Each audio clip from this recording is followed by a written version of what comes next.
Stop scrolling for a minute. Unless you're watching on your phone, put your phone away.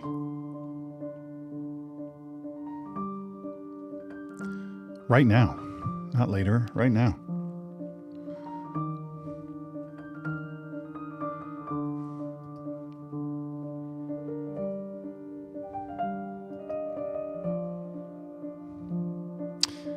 And put it away now, because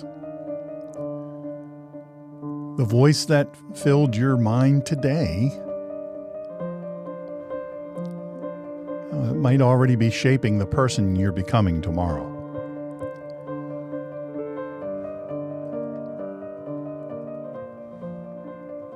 Before you prayed, you woke up. Before you prayed, you checked your phone. Before you thanked God for the breath in your lungs, you touched it wasn't supposed to shatter when you dropped it, glass. Before your heart was quiet, your mind was crowded, buzzing notifications, headlines, messages, opinions, outrage, comparison, spiritual hot takes, political panic on both sides,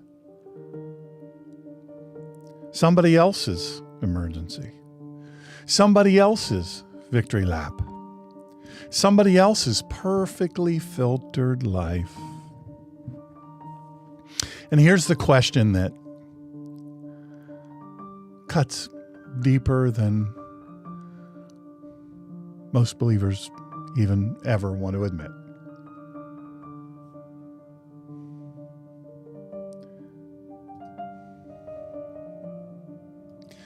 Who discipled your mind first today? Because it's been statistically proven, and if you go to truewordfaithforlife.com, under the blog, you'll find footnotes, and under the footnotes you'll find all kinds of bibliography entries. So it's been repeatedly found that whatever captures your attention first in your morning, whatever captures your first attention usually ends up shaping your affections. And whatever shapes your affections begins shaping your worship. And whatever shapes your worship eventually directs your life. So this episode isn't mainly about phones. I have one.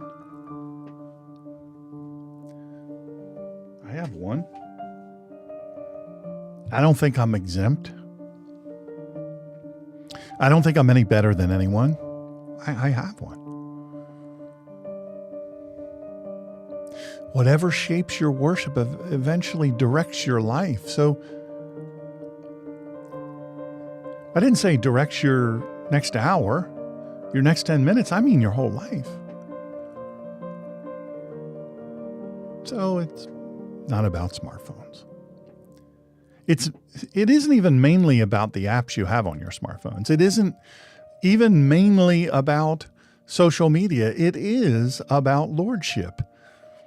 It is about formation. It is whether your inner life is being trained by the voice of God or by some systems scientifically designed to keep you scrolling.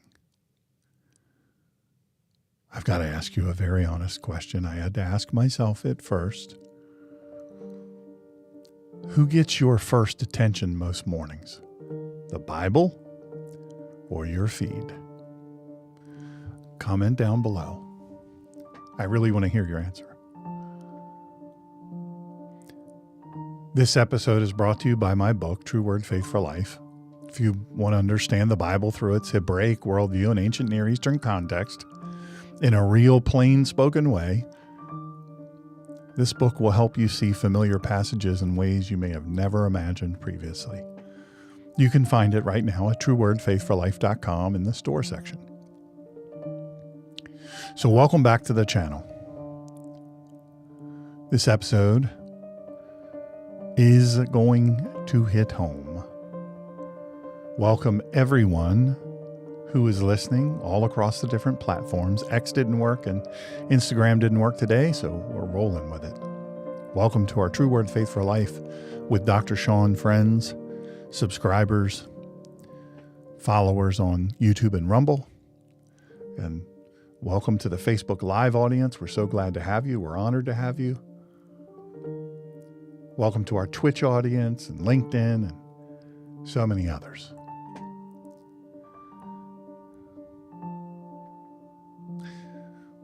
Let's begin with the controlling text for the entire episode, Proverbs 4:23.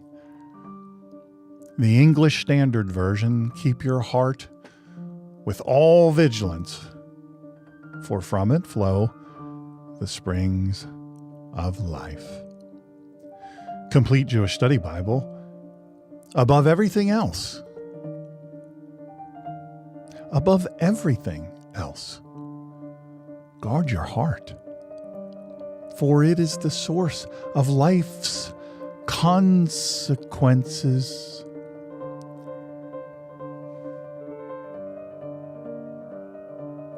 Consequences.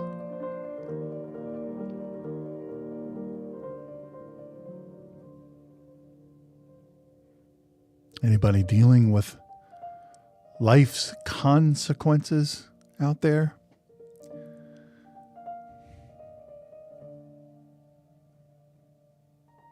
How's my sound, by the way? I forgot to ask that. Consequences.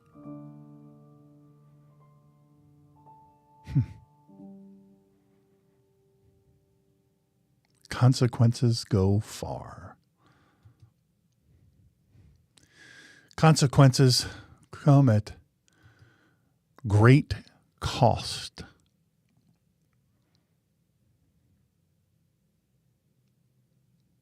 And we never really forget the consequences. Now, before we rush past that verse, we need to slow down, Slam Dancer, and hear it the way the ancient world would have heard it. And here's a mistake the many modern readers make, and I made it before I learned all this. In modern Western culture, when people hear the word heart, they immediately think of feelings. Romance, sentiment, emotion. Yesterday, I was at the cardiothoracic surgeon. I have, really massive issue. And, we're at the point now where we've got to talk about surgery, and it's a big one. But you know what? When we're talking about the heart there, it was very different. They were great. I mean, Novant is amazing. My doctor is from Belarus. My PA is amazing. The office staff, they're all amazing. They're wonderful people. I'm so blessed. I can't believe how blessed I am. Thank you, VA. Thank you, Novant. Thank you to all of you who pray for me. I pray for all of you. Thank you for praying for me. Thank you, Robbie, for letting me know about the sound. I sure appreciate it. God bless you all. Look, I don't put myself above anybody when it comes to this. The ancient Near Eastern context, you hear the word Middle East. Well, where's Israel? It's in the Middle East. Well, where's Syria? It's in the Middle East. Well, really, that's a geopolitical term. It's really the ancient Near East. So when you hear me say that, I'm referring to the biblical term and actually the historical term. It was true then, it's true now. So I think that's normal. We hear the word heart, and we immediately think of feelings and romance. We think of, seeing that person that gets us going. We think of that. We think of romance. We think of emotion Our heart beats fast and we're angry when we've survived danger. The adrenaline flows. But that isn't how the Hebrew Bible usually uses this word. The Hebrew word in this verse is lev. Lev. In the Hebraic worldview, the lev, it's not merely the emotional center of the person. It's really the inner command center. Thought, desire, will, moral reasoning, memory, intention, loyalty, direction. The lev is where decisions are weighed and where loyalties are formed. It's the place where actions begin long before they ever appear in public behavior. So when Solomon says, guard your heart, he isn't saying protect your feelings from being hurt. He's not saying that at all. He is saying, guard the command center of your life. Guard the inner throne room. Guard the place where worship is chosen. Because the condition of that inner command center, that determines the direction of the rest of your life. Everything else in your life. And notice the language that Solomon uses. Keep your heart with all vigilance. The Hebrew verb carries the sense of watchfulness and custody. Folks, this is guard language. Guard. This is sentry language. And in the ancient Near Eastern world, cities were protected by gates. Trade passed through the gates. Messengers entered through the gates. Travelers entered through the gates. And enemies, they also tried to enter through those same gates. Now here we would call them borders. And it's the same principle. Those people who say, well, you just let everybody in. Yeah, they have other agendas. And when they say, well, the Bible, Jesus would have let everybody in. Not true. Scripture does not bear that out. But if, the gate was compromised, the city was compromised. Our gate was compromised for 4 years. And look what's happened. If the watchman fell asleep, the enemy didn't need permission to enter. The opening was already there. So Solomon uses imagery that his audience understood immediately. Your heart is the gate of your life. Your attention is the opening. Your habits determine what passes through the gates. Here's why that matters so much today. The modern world has built systems that constantly compete for your attention. You can't even go to the gas station. And the movie starts popping up and trying to sell you stuff inside. Come on in.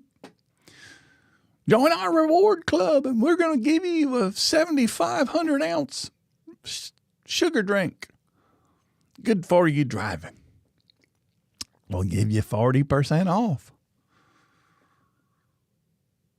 The modern world, they've built such effective systems that constantly compete for your attention. Every notification is knocking on the gate. Every headline is knocking on the gate. Every video suggestion, and some of you are here because of a video suggestion. Even this video, live or on playback, is knocking on the gate. And most people aren't standing guard. Most people have left the gate wide open, so everything comes in. Nothing gets tested. Nothing gets weighed. One headline enters, one rumor enters, one viral clip enters, one angry opinion enters, one comparison enters, one fear-driven report enters, one more scroll, one more swipe, one more burst of stimulation. And because the modern mind confuses access with wisdom, people assume that because something reached them, that it deserves space inside them. Because access isn't authority. Exposure isn't discernment. Information is not formation. And religious information isn't the same thing as spiritual maturity. You may have a whole lot of information, but I don't know if you have spiritual maturity. But yet, here's why this matters to you. You can watch Bible clips all day long and still remain shallow. You can go to sleep at night with the Bible playing in your ears. You fall asleep and you fall asleep to Scripture. I'm a big fan. I do it myself. You can do that and still remain spiritually shallow. You can repost truth and still not live under truth. You can quote Greek words. You can debate theology online. You can still have a heart ruled by anxiety, vanity, distraction, and anger because the soul isn't transformed by contact with content. The soul is transformed by ordered attention under the authority of God. That is the point Solomon is making. Guard the gate. Protect the command center, because whatever repeatedly enters your attention will eventually begin shaping the person you become. And in plain talk, what you repeatedly pay attention to trains your soul. Now, let's widen the biblical frame for just a second. Deuteronomy 6, 4, and 5. A lot of people hear that and they say, I don't know, that's Old Testament. I'll get you a listen of this. Hear, O Israel, the Lord our God, the Lord is one. You shall love the Lord your God with all your heart and with all your soul and with all your might. Complete Jewish Study Bible renders it this way. Shema Yisrael Adonai Aleinu, Adonai Echad. And you are to love Adonai your God with all your heart, with all your being and all your resources. This is called the Shema. It's the center of covenant life for Israel. Moses is speaking to the people of Israel on the plains of Moab just before they enter the land promised to their fathers. They're about to enter a land filled with rival gods, rival stories about reality and rival systems of worship. Every surrounding culture trained attention through ritual, temples, images, festivals, public ceremonies, fertility cults, royal propaganda. Those systems functioned like liturgies.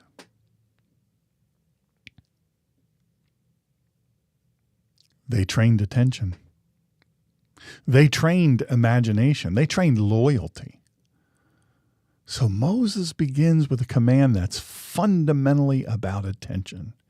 Hear, O Israel, listen first. Attend first. Receive first. Love the Lord your God with your whole heart. In other words, covenant faithfulness begins with ordered attention, and that brings us right back to the modern world. Because today, competition for attention has become constant. Devices buzz, feeds refresh. I missed a call from the gastroenterologist, and I was in a really bad way that way too, and for like 3 weeks, and I was kind of like, I'm in trouble. And they were getting back to me, but I was in the middle of the appointment with the heart surgeon, and I had my phone in my pocket. It buzzed. I looked at it. I was like, oh. And but we were conversing with the heart surgeon. So, I don't interrupt the one thing for the other. How do you decide,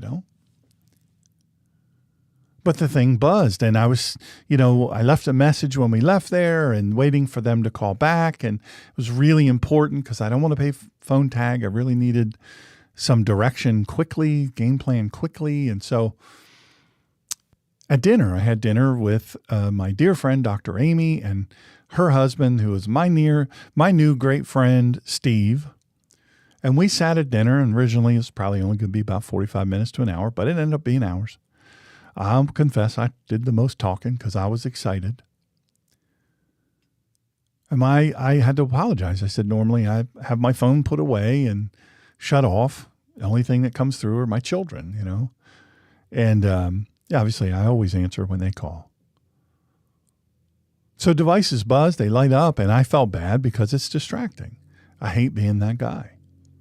And look, sometimes you have important stuff. You have to. You say, hey, I want to be all the way here, but I just want to tell you in advance, I'm awaiting a very important call. I got to take the call. But I'll be right back, and I promise I'll pay you 100% attention. But you know what? Devices buzz. They light up. Feeds refresh. Notifications flash. Voices compete for the first hearing of your day. You can even set up, if you have the Alexa, I can't say it because mine will say, how can I help you?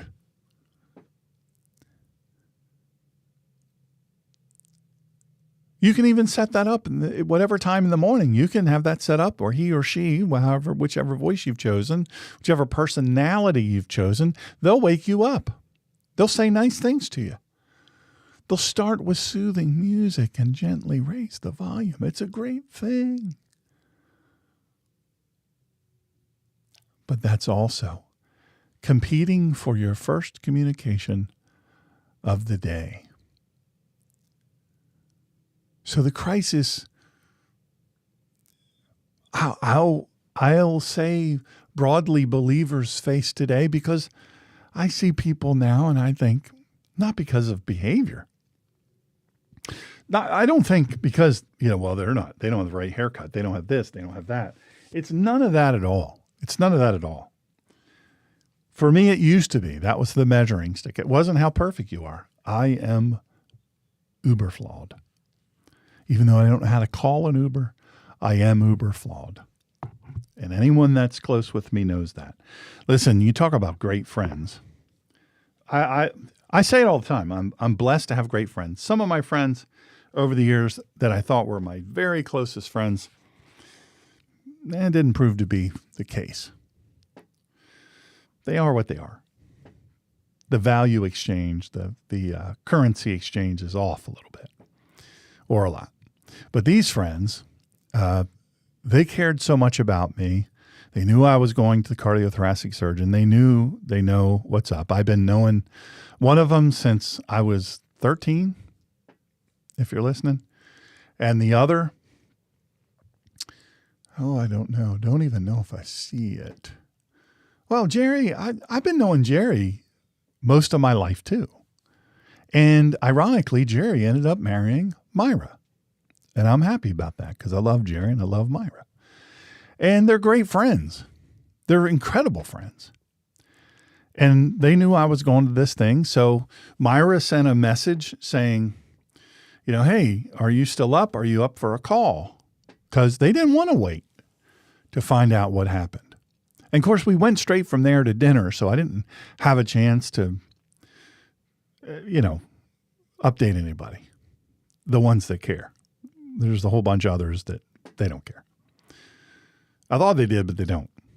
And that's another tough realization of life, friends. What are the great ones really about? What is a great friend? I mentioned several episodes ago that, if you want great friends, you got to be a great friend. Sometimes, though, you can be a great friend and it won't be returned to you. Well, these friends, Jerry and Myra, they just couldn't wait. Well, I love that. Touched my soul. And it was a little bit later in the evening. Miss Colleen, she likes to retire early. That's why she looks so young and vibrant. And she was exhausted because I've kept her up for 3 weeks, wailing and moaning and all of this. And so she was tired. Quite frankly, she was tired, and she has every right to be. And stressful day, you know. I was thinking I was going in there and they were going to say, hey, you know, we're going to transport you over to the big hospital and we're going to start prepping you for this deal.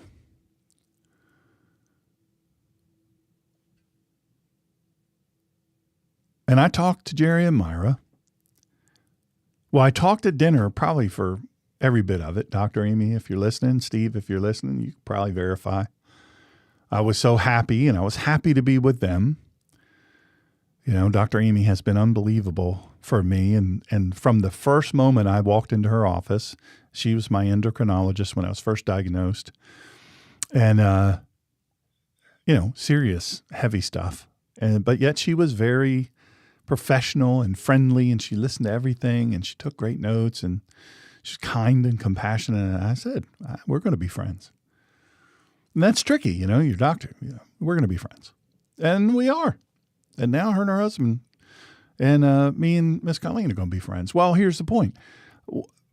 I'd done all that talking, and Myra and Jerry and I were on that phone for just nigh of 3 hours. Can you believe that? Great friends. So you have that sound in your voice. You fill your head full of great, authentic friendships.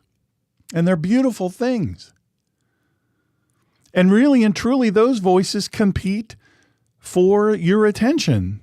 Some should get your attention, but many shouldn't, right? A lot of us check this thing. We check this thing. Oh my Lance, we've got to be on that thing. We've got to check it. Guilty. I was guilty. I was so guilty. I was a news junkie and, you know, into studying geopolitical things. I had been involved in geopolitical issues for a long time. And so I thought, oh, well, what I have to do is this. And no, I don't.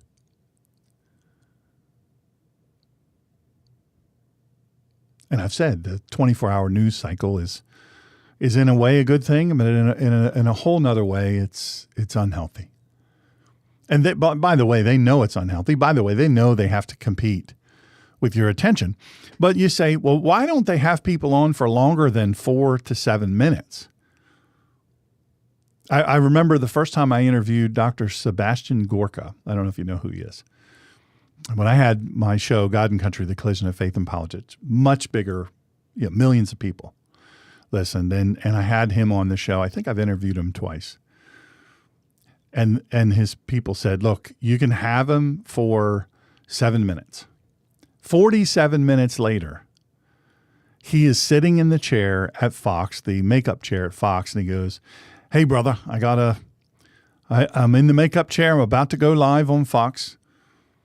You know, I got to pop smoke. And there you have it. Great guy, by the way. Super smart.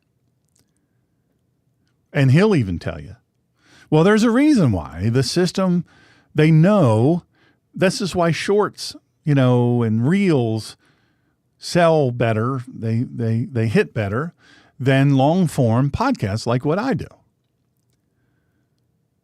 Because I don't want to teach shallow. I want to teach deep. Now, do I have shorts? This will be on one of the shorts. Probably in 3 hours, they'll start appearing.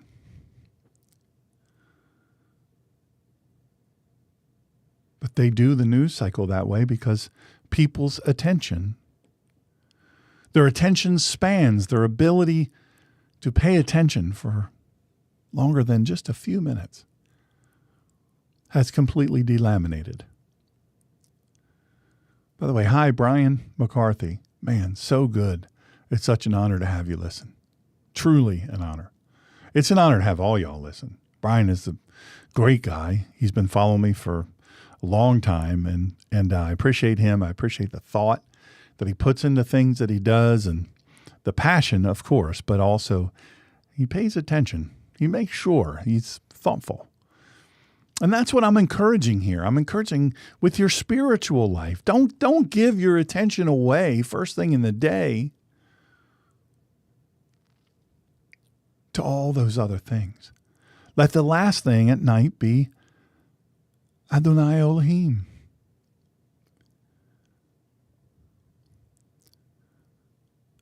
Adonai Elienu.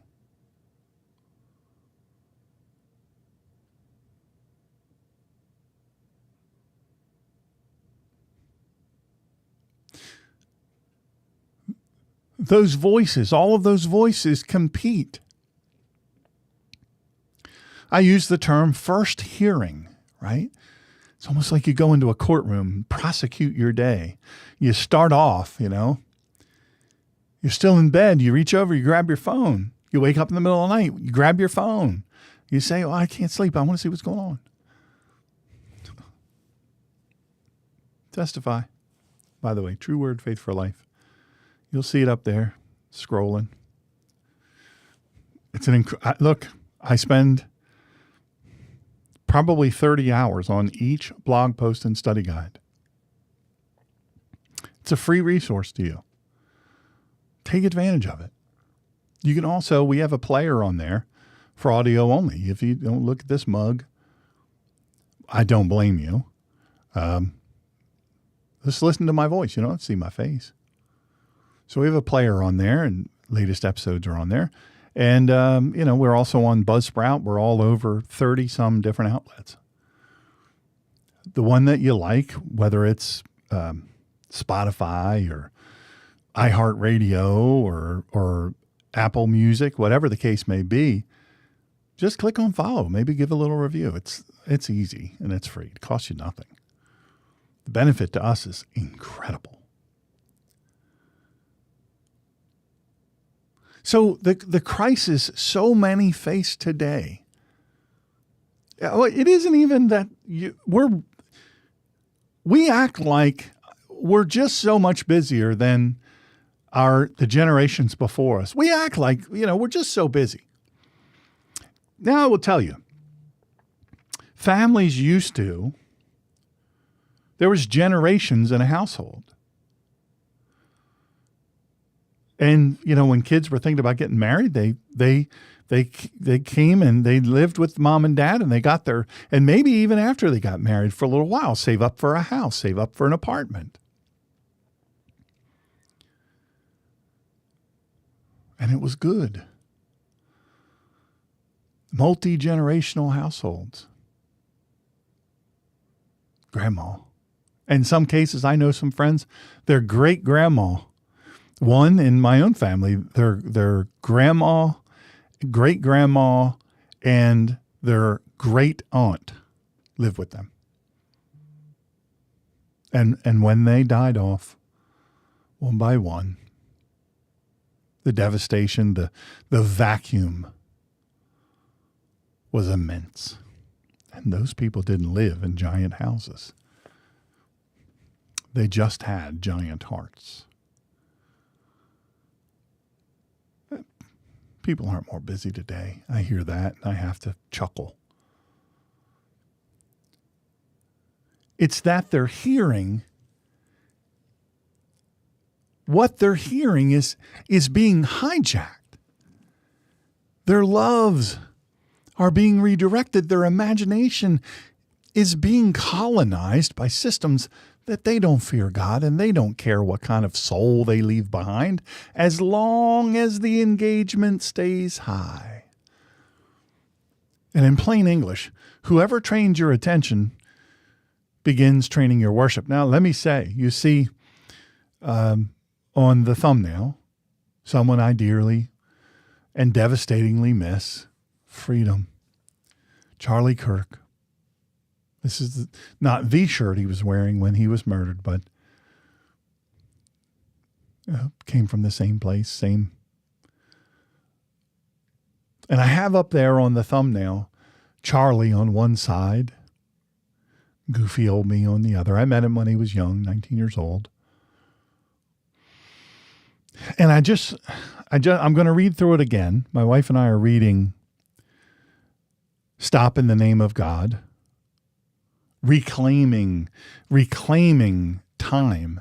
And it talks about the massive lessons that he learned as he learned from various sources, not the least of which were were rabbis, well-respected rabbis. He learned about Shabbat and what you do on Shabbat. Why you do what you do. Why do you even have Shabbat? And he came under conviction, and he and Erica and the kids began observing Shabbat. And he referred to this as a digital demon. Now, I have 28,000 contacts in my phone. Not hyperbole. I have 28,000 contacts. Not because I'm popular. I'm not. If I was popular, I'd have 1 million people watching right now. I'm not popular. I just know a lot of people. And the fact of the matter is, I pared that back from 32,000. I say that only to say that Charlie had many more than I did on his phone, and he ran this, mega $1 million operation that he founded, and he was super busy, and he was flying all over the country and the world, and he was important.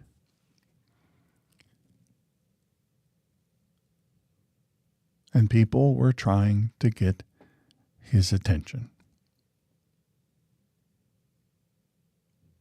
And then as he came under conviction, he instituted Shabbat. In their household, he and Erica prayed about it. They kind of worked their way into it a little bit. If you read the book, Stop in the Name of God, have your tissues ready because it will break you.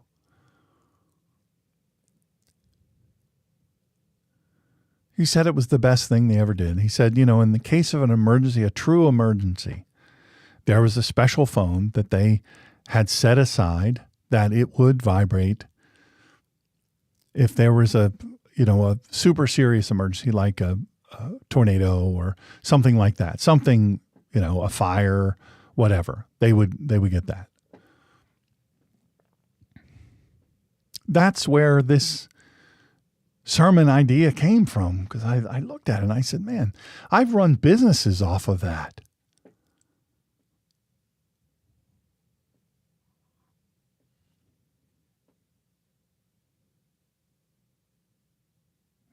And really and truly, to some degree, I ran my life off of it.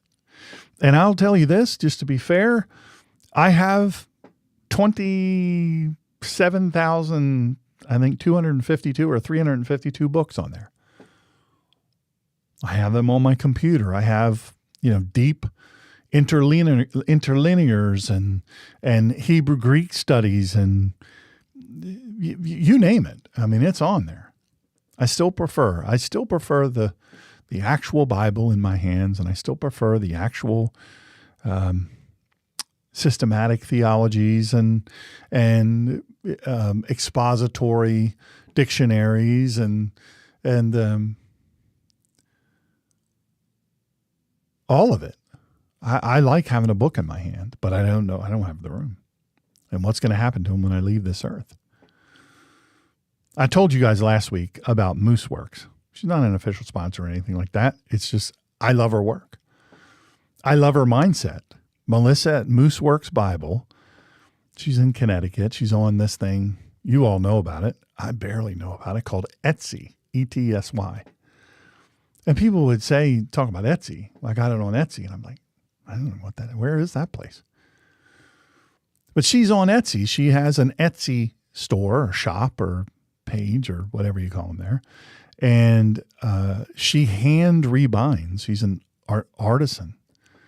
I mean, literally, she's an artisan. And she has 3 of my Bibles. I've seen pictures of one of them. And if you go to my blog, you'll see on there, I think toward the end of the blog, right before the study guide, you'll see pictures of the first Bible. That's the ESV study Bible that the cover was just beat. The binding was beat. It was in bad shape. It looks incredible.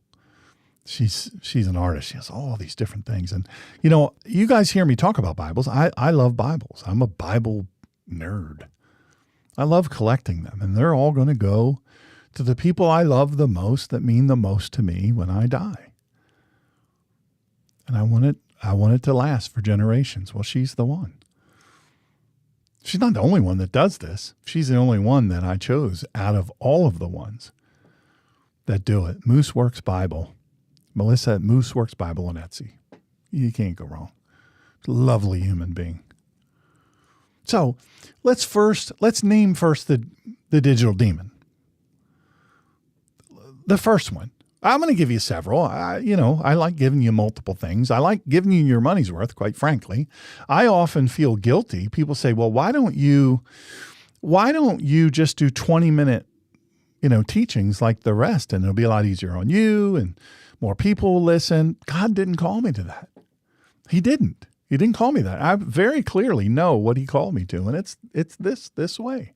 I'll try to get the lighting better, and I'll try to get the sound better, and I'll invest heavily in all of the accoutrement, just trying to be better at it. And I take classes and stuff online to learn how to use this Ecamm Live Pro system. It's the same one the TV stations use. I use that same one. It's expensive. But I said, if I'm going to really, really do it right, this is what I need to do it. I don't want anybody to not tune in because I'm putting out crap and it looks crappy and bad sound, bad lighting and all this. And listen, there are people that record their podcast. I listen to a podcast. I know it's crazy. I'm into women's lacrosse, women's softball, women's soccer. And I'm really into the Indiana Fever. And the reason is Caitlin Clark, but I love Sophie and Lexi and Kelsey and all the girls. I adore them. Wow. Really into it. And anyway, I love it. I love it. But, hobbies sometimes can be the demon. But I'm going to talk to you about digital demons. And so this is the first one. Comparison. Galatians 6:4 in the ESV, English Standard Version. But let each one test his own work, and then his reason to boast will be in himself alone and not in his neighbor. Complete Jewish Study Bible puts it this way. So let each of you examine his own actions. And then he can take satisfaction in himself without comparing himself to someone else. Well, Paul is writing to congregations in Galatia. They're wrestling with confusion about identity. Trust me, they weren't confused about their gender. They were confused about their identity and covenant faithfulness under Messiah because everything was different now. It was so different. Living in super pagan areas with polytheistic or atheistic or agnostic or, things were so different. And here they're super different within that subgroup. So Paul's writing to congregations in Galatia, and they're wrestling with this confusion about their identity and their covenant faithfulness under Messiah. False teachers, just like they always do. Colleen and I talk about this all the time. AI can be the greatest tool of all time, or it can be one of the worst things ever. And their commercials, we stream. We don't have cable, so we stream, and so you'll see stuff, and we'll be watching, and maybe we'll be watching a show or a YouTube or whatever, and I'll say to her that whole commercial is AI. Everything. The voice is AI. The people are AI. None of it's real. Why? Because they don't have to pay them. They don't have to pay them.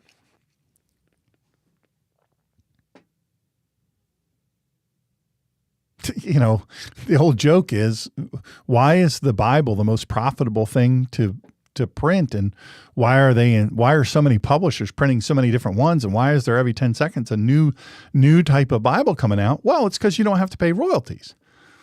All the writers are dead. And so far, we don't have the address to heaven. We'll just know when we get there. So false teachers always enter, and fake AI. Look, I made that thumbnail with AI. I'm not going to lie about that. That's how I did it. I bought I subscribed to an AI program. It's super expensive. but I think it's the best one. And I want to make things, I don't want to create things that aren't real, that are just hooks or, trick people. But this came from reading Charlie's book.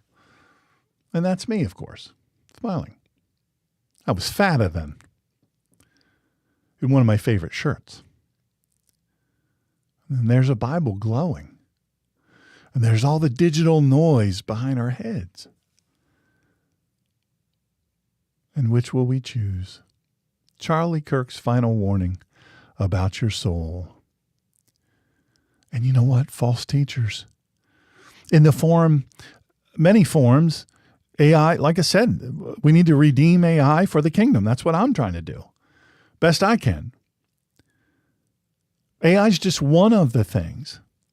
There are many others. There are so many other false teachers.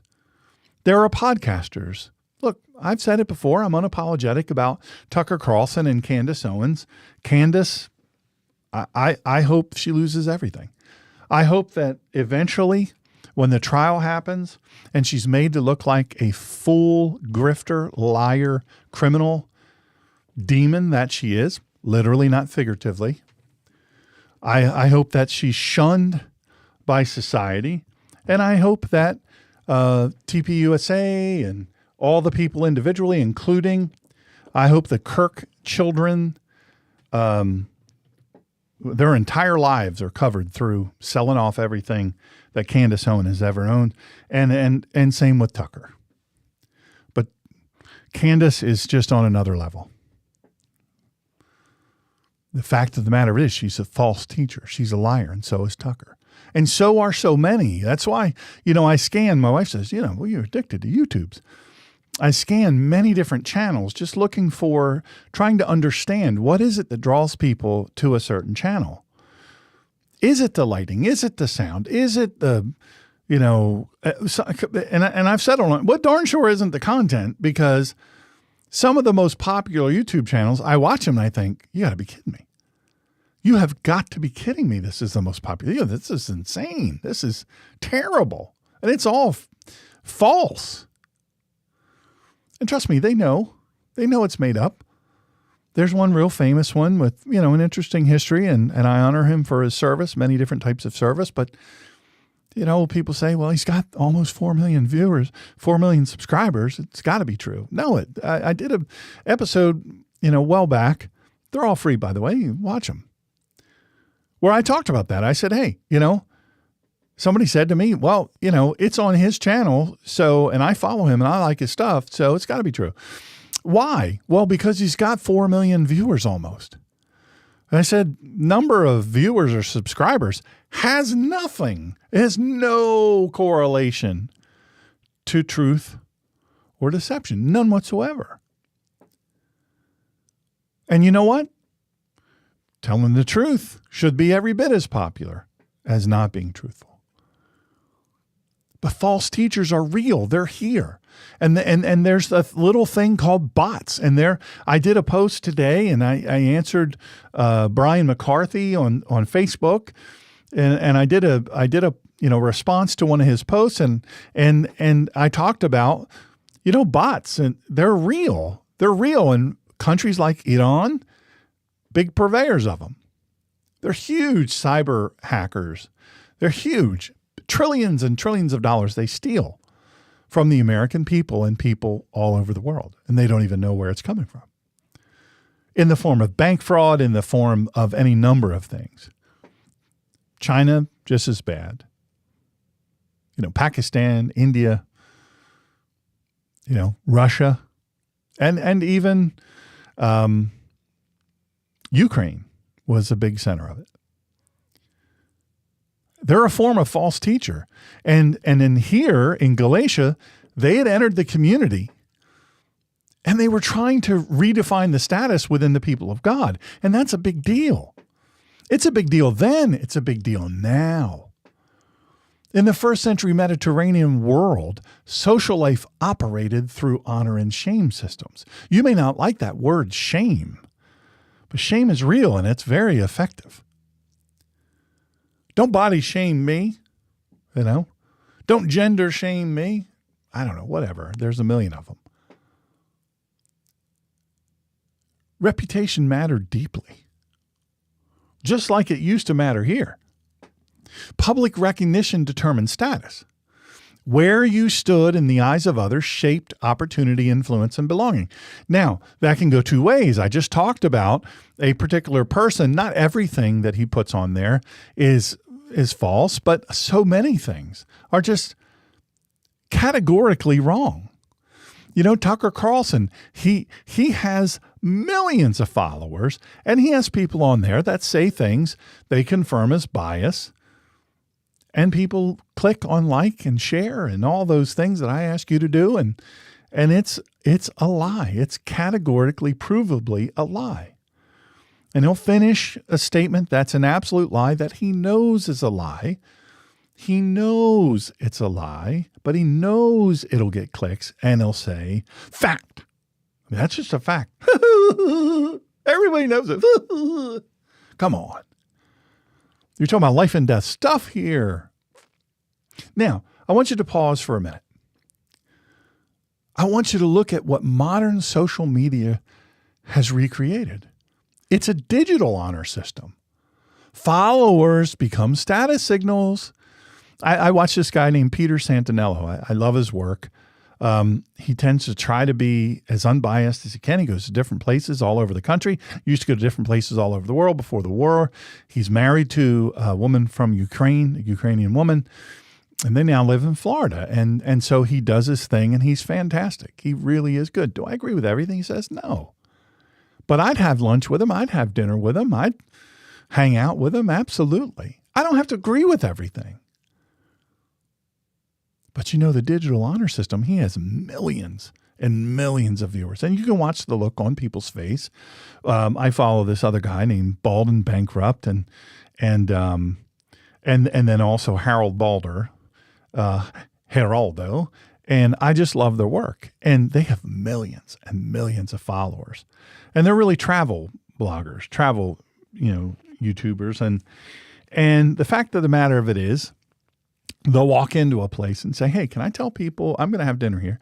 I'm not going to, this is not some formal thing, but can I tell people, about your place and tell them where it is? Oh yeah, sure.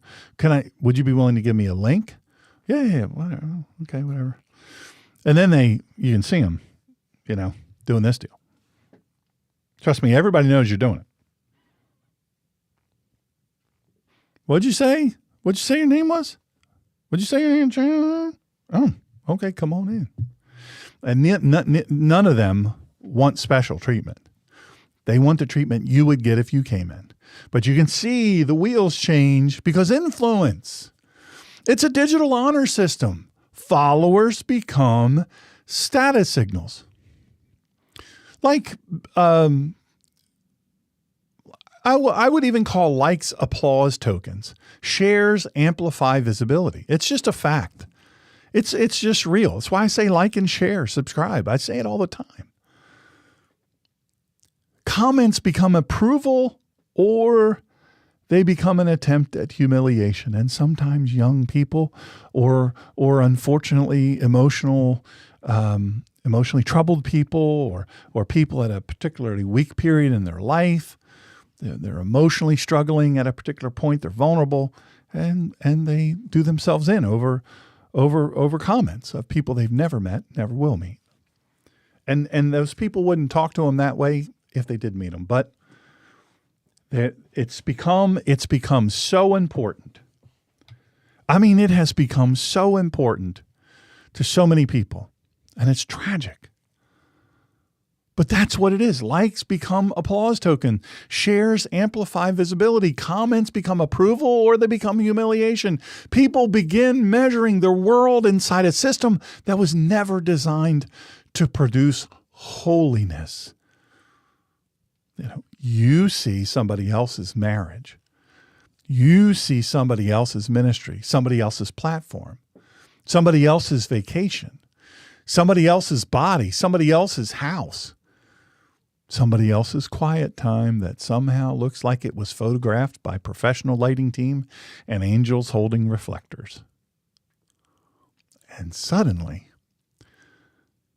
your own ordinary life feels small by comparison. But covenant identity is not built on comparison. It is built on belonging. Israel didn't belong to God because they outperformed the nations. They belonged to God because of covenant love. And the same is true for followers of Messiah, followers of the way. Your identity isn't established by outperforming other believers. Wearing the outfit better, the uniform of postmodern West, which now it's skinny jeans and, with a bunch of rips in them and a hoodie. I don't know. I don't know what it is. I'm just guessing. Some of the things I see and I don't understand.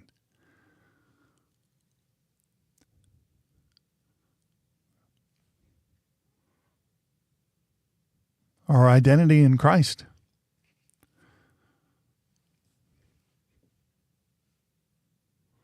It's not established that way. It's established by covenant grace and faithful response. Comparison attacks that truth.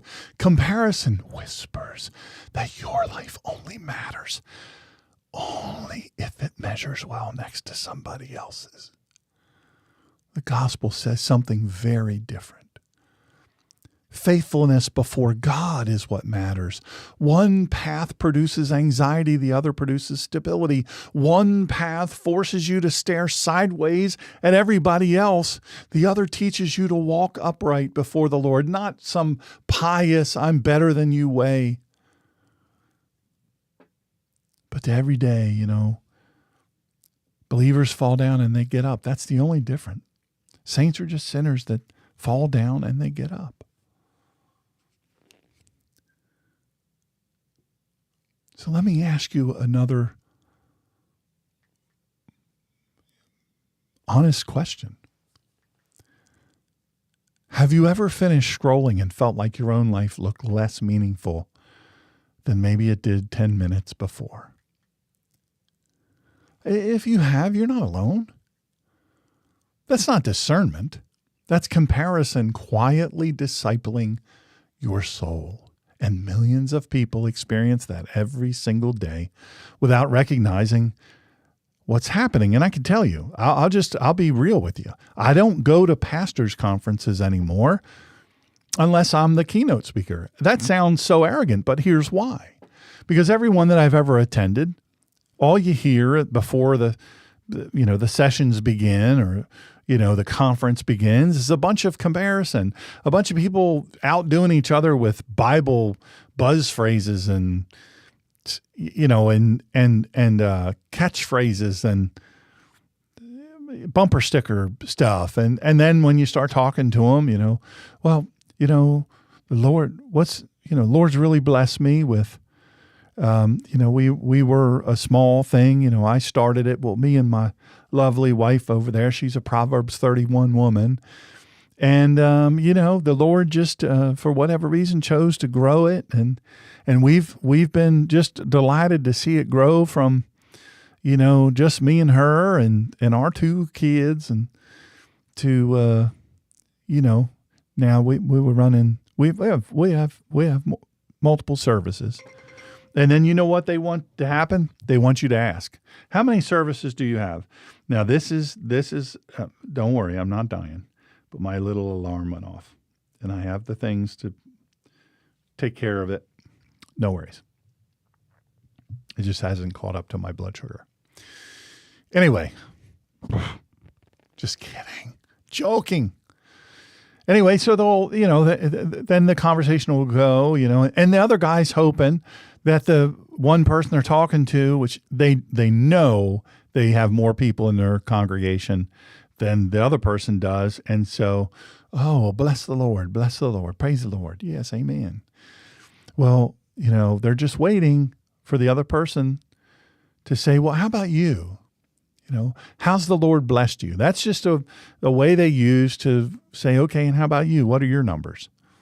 And then they'll get to offering, Now we have a board just for offerings and finances. And, we have a team, we have rotating teams that, they go into this super fancy, super private room. I don't know how much comes in, I just don't involve myself. That's almost always a lie. And the fact is to some degree, you have to know. You have to know. You have to know if good stewardship is happening or if it isn't. You have to know if all of a sudden, or maybe it's trended over time that people have stopped giving, and you got to find out why. Church is free, but it ain't cheap.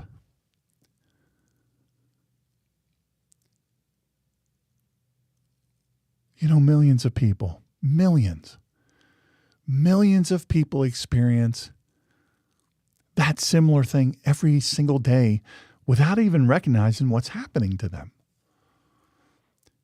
In plain English, comparison steals contentment and it replaces it with anxiety. That's the first digital demon.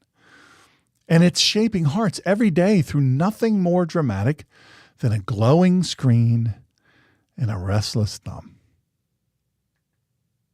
I tried to depict that in one of the thumbnails I created at truewordfaithforlife.com under the blog for this episode. I tried to depict that. Let me know if I hit the mark on that. I try to put myself in that place, So, let's name the next one. The second digital demon, distraction and fragmentation. Oh, somebody. Oh, distraction and fragmentation. Ouch. Hello, Smith family. Thank you for joining. We love you. Love you all. God bless you all. Think about the way the modern digital environment works. Ping, buzz, flash, banner, scroll, swipe, refresh, react, reply, repeat. The human mind wasn't designed to live in constant interruption. Yet the systems most people interact with every day are intentionally engineered to create exactly that condition. They want to distract you. They want to fragment your attention. Every notification competes for your attention. Every alert interrupts your concentration. Every swipe invites the mind to abandon the thought it was just forming. Slowly and quietly, the mind becomes fragmented. You begin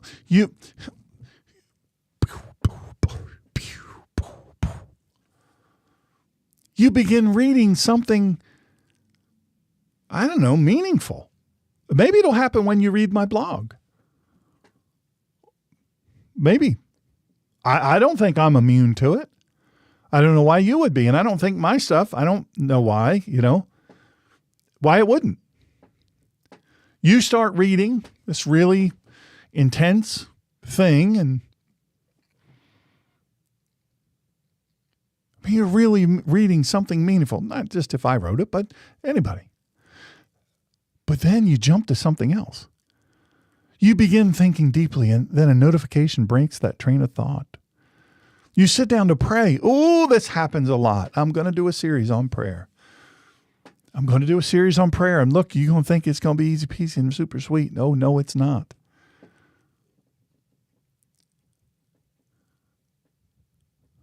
Spiritual warfare and prayer, very closely related. You sit down to pray. Suddenly you remember something on your phone. You open the Bible. I love this. I understand, the Bible on screen, and I don't devalue that, but I encourage you, get you a Bible. I'll help you find a good one. If you don't know, you say, look, I've never bought a Bible, a real one before. I've always thought I just have it on my phone. That makes some more sense. No. Yes, absolutely use that as a tool. But man, have you a Bible? You open the Bible and the impulse to check. I'm just going to check one. Oh, you know what I'm going to do? I'm going to look something up in Luke. I'll look something in Luke. In the days of Herod, king of Judea, there was oh, you know what? I needed to, hold on, Lord. I need to, yeah.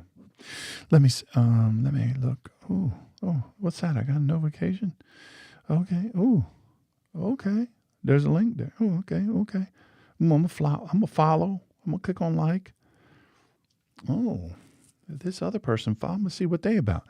Okay. Oh, that's cool. Yeah. By the time you realize what's happened, 30 minutes have passed and you haven't prayed. And you don't. You don't even remember that you were praying.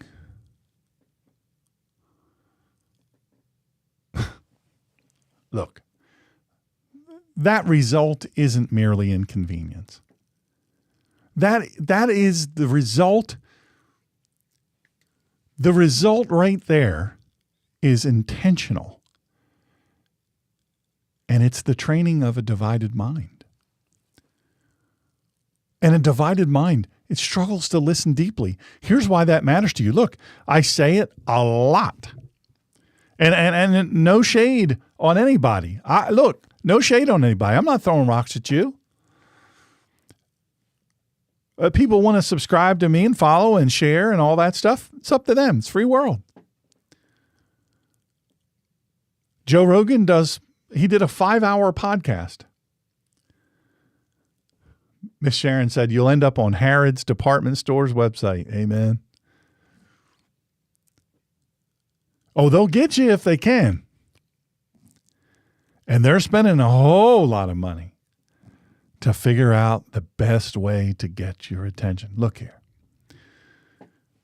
Joe Rogan will do a podcast, and Joe Rogan's essentially the king of long-form podcasts. He is phenomenal. He's great at what he's done. He's built an incredible brand. He is a brilliant man, and pray for him. I believe he goes to church now. He's placed his faith in Christ.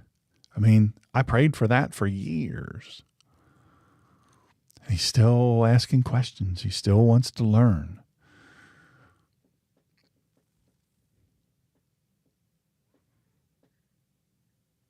But you know what? A divided mind struggles to listen deeply.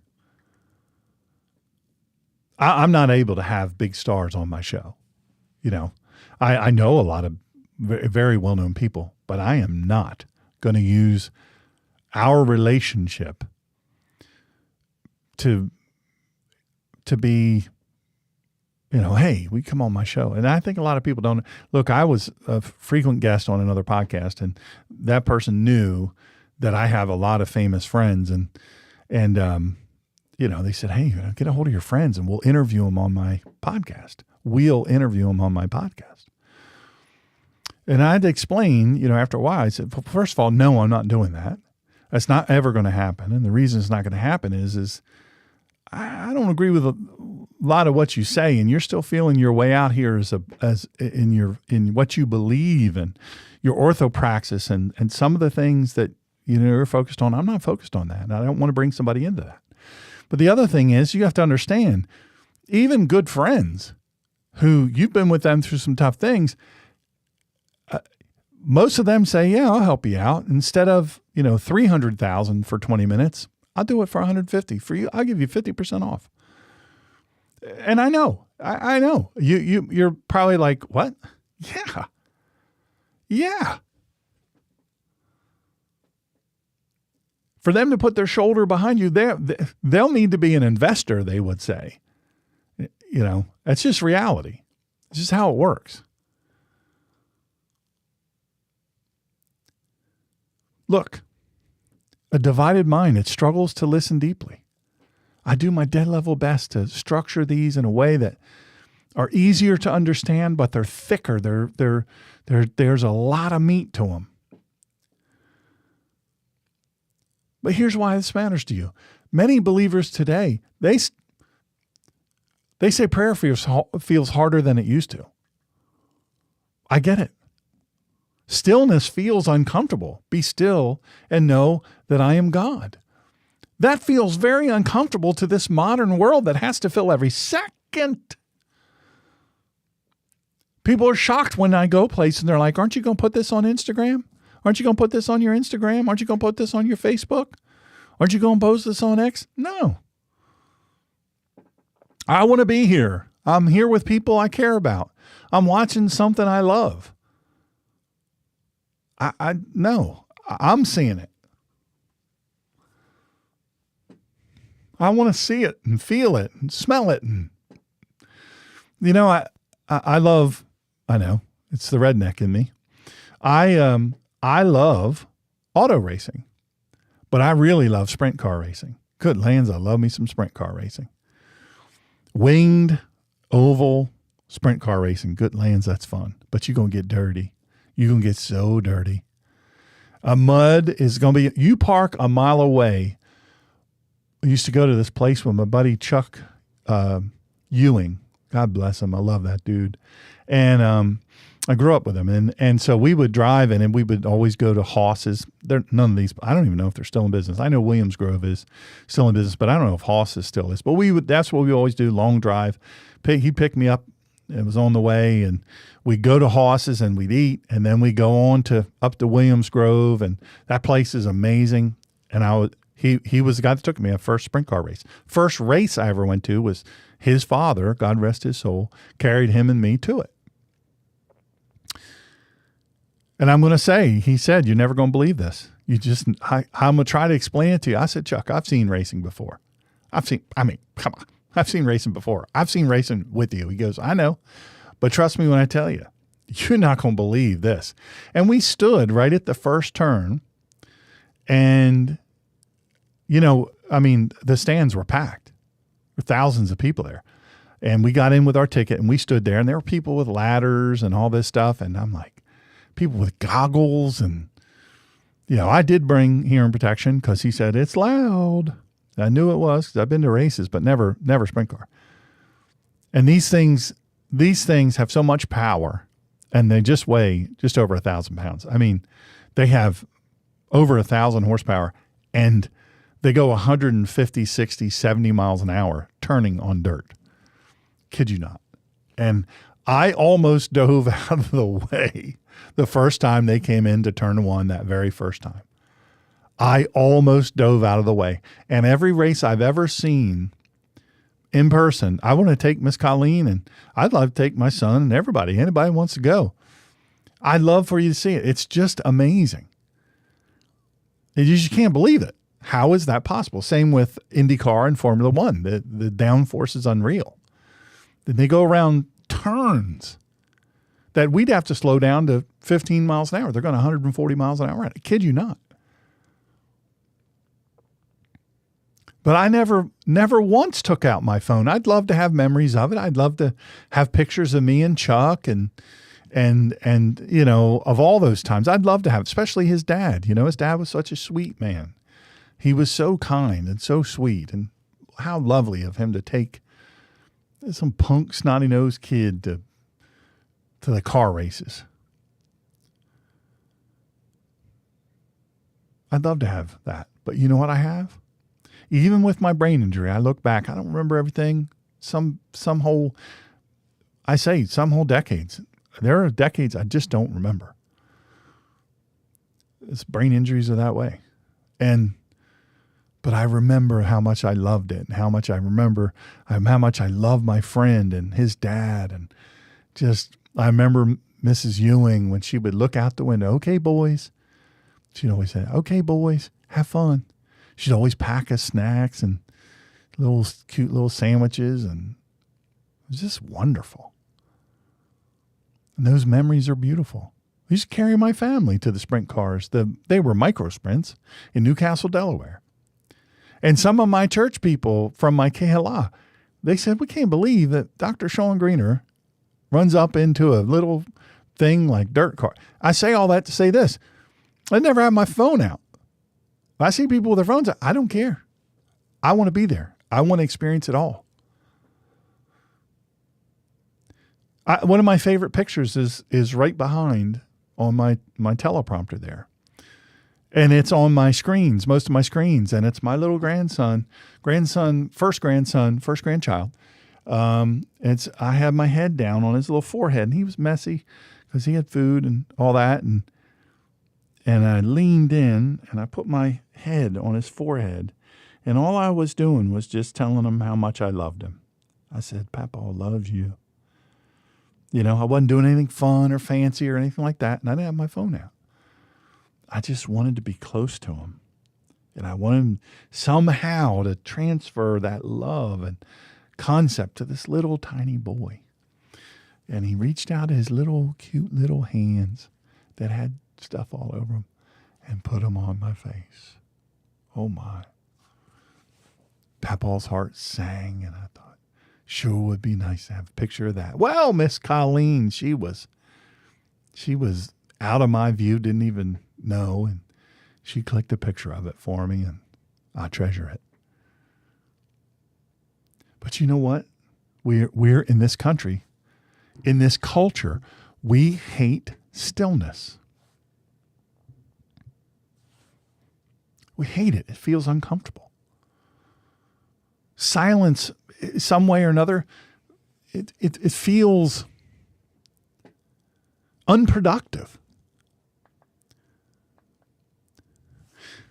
Focus feels difficult.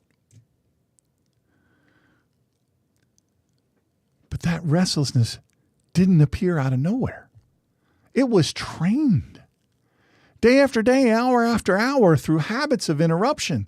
The ancient world understood something modern people often forget. Attention is a spiritual discipline. Listening is a spiritual discipline. Listen, I'll just say it. I met Tom Cruise, and I didn't protect him, but he did ride my motorcycle, and we had a good relationship for a fair bit of time, and I've been in one of his homes, and I've ate with him, and great guy, really great guy. But one of the things I'll say about him, look, we don't agree on religion. We've never had a discussion about religion. He's never brought it up. I've never brought it up. If he asked a question, I would answer it. I would have a real respectful conversation with him. I don't talk to him anymore, but that's on me, not on him. I didn't have any sort of falling out or anything like that. It's just during the time I didn't keep up. I didn't keep up with a lot of people I should have. But you know what? If you're in the presence of Tom Cruise, I don't care how many people are around, you are the only person in the world that exists to him. And that is a discipline. Listening is discipline. It's a spiritual discipline. You say, well, I don't know why the Lord doesn't tell me what he wants me to do. I just want him to tell me what he wants. Maybe you should hush a minute. Be still and know I am God means maybe hush a minute. Presence. Have you ever been in somebody's presence and felt my Uncle Charles? I tell the story, and I'm afraid to tell it now because I adored my Uncle Charles. He was absolutely my favorite uncle, and I had some good ones. And Miss Colleen knows I'm treading dangerous ground here because she'd never met him. I said, oh, my lands, if you'd ever met him. He would have fallen in love with you, and you would have fallen in love with him. He was my favorite. Oh, my. I had some good ones, but boy, oh, boy, oh, boy.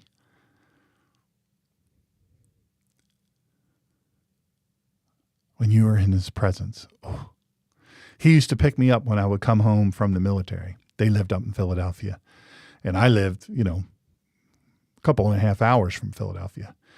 They would come, they were old people. They would come pick me up dressed to the nines. And Aunt Mary Lee, she would have and her food. Oy. Oy, oy, oy, oy, oy. Her food was, my lands.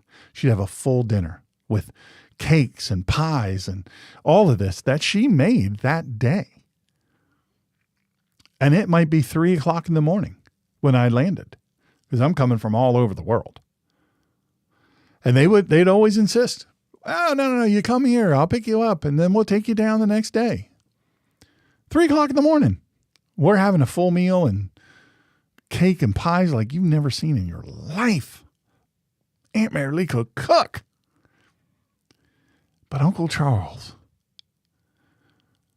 when I used to see him, I would see off in the distance, I didn't carry many bags.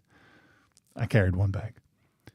I would look across the baggage claim, and they would pull up front. Back then you could do that. Look across the baggage claim, there he would be, standing there, dressed up, 3 o'clock in the morning. I'd see his face light up when he saw I was looking at him. And when you were in his presence, you were the only thing that mattered. And he did not have an easy life. Presence is a spiritual discipline. I talk often about the Whartons, Richard and Stella Wharton. The highest either of them ever went in school was 4th grade. They were sharecroppers. Yes, we had them. Skinny as a rail. If they lived in a house with no insulation, one room, you could see through their walls to the outside. They had an outhouse. Till the day either of them died, they had an outhouse. Not kidding. That's what they used. They didn't have an inside bathroom. I bet that house was maybe just a little bit bigger than this room. And this room, my studio, is very small. Not bougie. It's in an extra bedroom. That backdrop you see back there with all those books, that's my dream. That's my dream office. But that's not real. It's a dream, but it isn't real.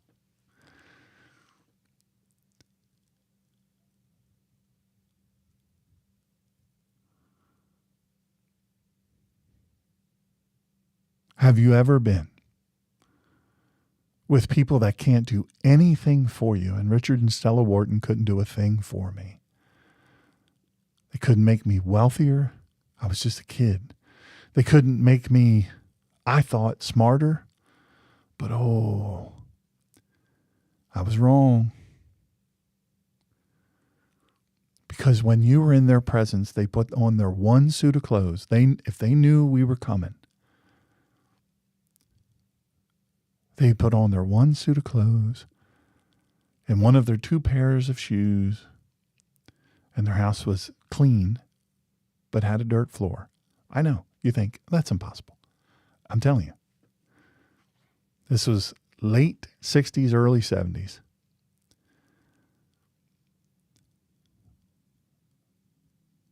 And I remember when Miss Stella would start talking, she'd talk about the Lord.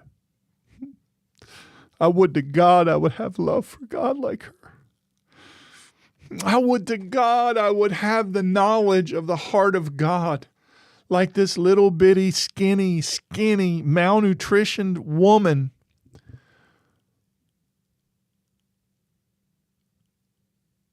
who knew the Bible better than I ever would. And when you were in the presence of Mr. Richard and Miss Stella,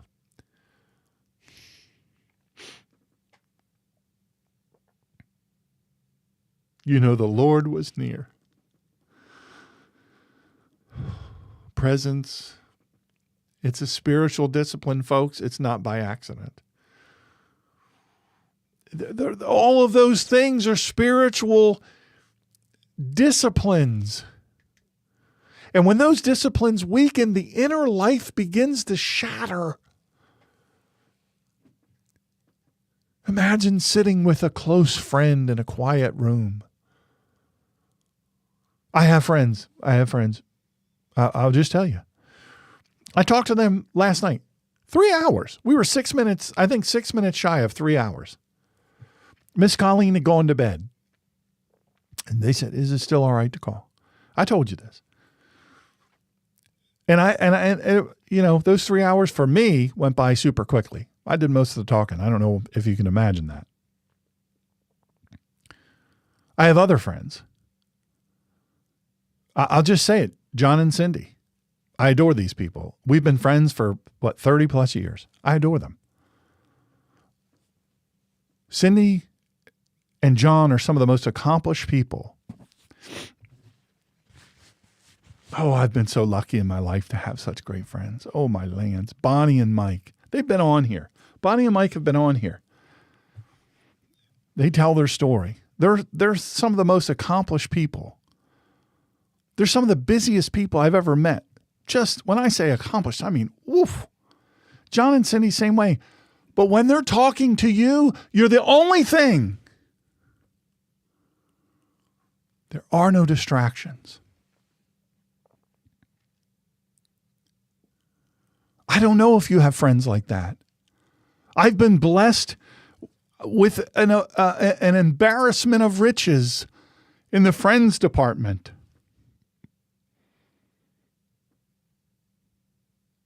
Can you imagine a specialist, an endocrinologist, on their time off going, hey, listen, because I confessed, I said, I'm nervous about this appointment. I'm never nervous about appointments. I was nervous about the one yesterday. I was nervous.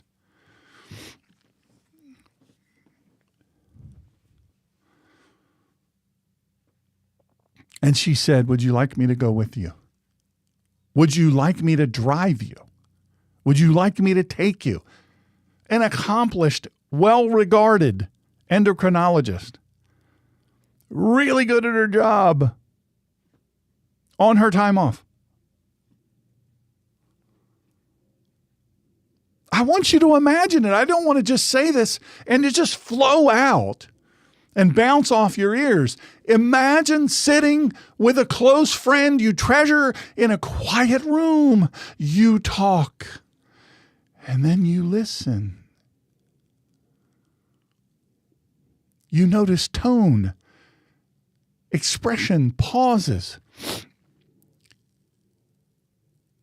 The environment itself invites depth. Now, I want you to imagine trying to have that same conversation while 10 televisions are playing at once, each one demanding attention. Depth becomes almost impossible. I want to tell you, John and Cindy, I mean, I was there, not there when their children were born, but there like an hour and a half after they were born. And I adore them. I adore them. I love these people. And I will just tell you that we happened to be at their house. It was just me, happened to be at their house for the funeral of President Reagan. Now, I got to salute and shake his hand twice. President Reagan. Honor of a lifetime. And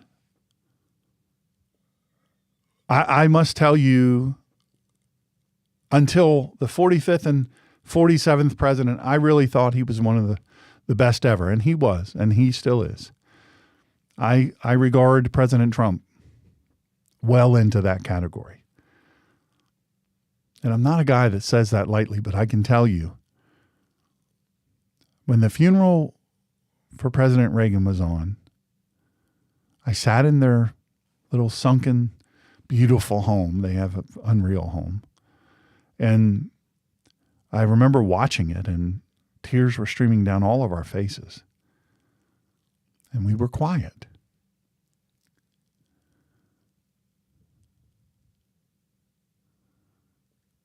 We shared that together. But I can also remember being with them in a noisy restaurant. And you're still the only thing and the only person that matters or exists to them. First of all, that's real friendship. But second of all, that is discipline. But imagine 10 televisions blaring around you, and you're with that really close friend. Depth becomes nearly impossible. And digital culture often creates that second environment inside the human mind. Thoughts are interrupted constantly. Emotions are stimulated repeatedly.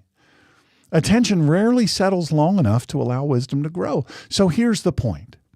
A scattered attention produces a scattered soul. And when the mind is constantly interrupted, the heart struggles to remain steady. When the heart struggles to remain steady, prayer becomes shallow. And when prayer becomes shallow, spiritual stability begins to weaken. And that is why distraction isn't a minor inconvenience. It is a formational force. It reshapes the inner life. And over time, people become the kind of person their habits of attention are training them to be. And yet, if you practice stillness, you become more capable of stillness. If you practice interruption, you become accustomed to interruption. If you practice deep attention, your capacity for depth grows. But if your attention is constantly fractured, your ability to remain focused gradually weakens. I remember, I was still on probation as in your probatory periods, your first 2 years as a police officer, and I was incredibly honored to be asked to consider being a field training officer myself. And you can check it. It was at the Newcastle County Police Department, and they're amazing, one of the best in the country. And I was so honored by that. And I remember I won't say his name. He ended up retiring from the county, and he was an excellent police officer. And I had him in there and in the car, and I said, I gave my first lessons, and I said, but when you get released in 6 months from field training, because we had 6 months of the academy and then 6 months of field training, when you get released from this, I'm just going to tell you, you can do what you want. Because we rode alone. We didn't work in pairs. You didn't have a partner. You had sector partners, but they were in their own car and they were far apart. And I tell this story because I said to my first recruit and everyone thereafter, I said, I have some serious rules about the police car, whether I'm driving or you're driving, and you have to earn the privilege of driving. But my first rule is equip it appropriately with excellence. Know where everything is. Let nothing be loose. Never have to hunt for your emergency gear, your medical kit, or any of these things. Don't hunt for it. Know exactly where it is. Your extra ammunition, if you get into a gunfight, a protracted gunfight, where your extra ammunition is. Know where your shotgun is. Know where your carbine is. Have it positioned in a way that you can, in the perfect darkness, you can find it. Have extra batteries for your flashlight. Better yet, have 2 flashlights. Check them and charge them every single tour. When you get home from this shift, charge them up. Have multiples. But I said one of the rules for this car, and it's hard and fast until you get your own, is no radio. No radio. What do you mean no radio? We have a stereo right there. Oh, I know. But you're not ever going to turn it on. And actually what I had done is I had taken the fuse out. That was one of the little tricks I would do, is take the fuse to the radio out. I didn't want any way to listen to the car radio, not the police radio. I didn't want any attention to be diverted in any way. I didn't want it to be fractured in any way. Because if your attention is constantly fractured, your ability to remain focused, it weakens. Spiritual disciplines throughout the history of the people of God were designed to protect attention. Meditation on the Word, focused prayer, silence before God. Those practices weren't empty religious routines, my friends. They were ways of training the heart to remain present before God. And here's what that text is doing. The Bible repeatedly invites believers into patterns that strengthen attention. Modern digital culture often trains patterns that weaken it. And you know, in the dear and precious one of one, Charlie Kirk, in his book, I'm not getting paid to do this, by the way. If you want to put in comments, you know, oh, we're getting paid by Israel. Oh, you're getting paid by Erica Kirk and blah, blah, blah. I'm not getting paid a dime. They don't even know I'm doing this. In Charlie's book, Stop in the Name of God, I'm telling you, he talks about it, about Shabbat, why it's so much more than you can ever imagine. Christians want to argue, postmodern Western evangelical Christians want to argue about what day Shabbat should be observed and what should be allowed and what shouldn't be allowed. Well, that's legalism. I don't do legalism. We're under the age of grace. Jesus' blood was shed, so I don't have to worry about all that. Well, I don't know if he undid the commandments. What about you?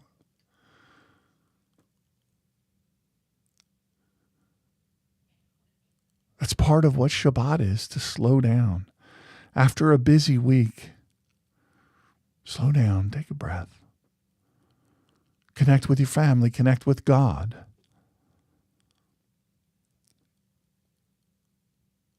The Bible repeatedly invites you into patterns that strengthen your attention. But modern digital culture, it trains patterns that weaken it. In plain English, what constantly interrupts your attention eventually weakens your ability to hear God clearly. Let's pause for, we'll call it a density reset. Imagine trying to plant a garden in soil that's constantly being stirred every few minutes. Somebody's flipping it over. Every few minutes they're turning it. You're trying to plant a garden, but every few minutes it's boom. Seeds would never settle long enough to take root. Well, the soul, it works the same way. Truth must settle before it can grow. Constant interruption keeps the soil of the heart unsettled. That's the second digital demon, distraction. Some of y'all are not going to like the third digital demon, performance and validation. I know I don't. Human beings have always cared about recognition. Reputation matters in every culture. Honor matters. Approval matters. In the ancient Mediterranean world, social life revolved around honor and shame dynamics, as I mentioned previously. Public reputation determined social standing. Recognition affected influence and opportunity because of that environment, acts of generosity or piety could sometimes become public performances designed to gain honor. Let's call it what it is. The act itself might be good. Hey, that's such a good thing. But the motive could shift.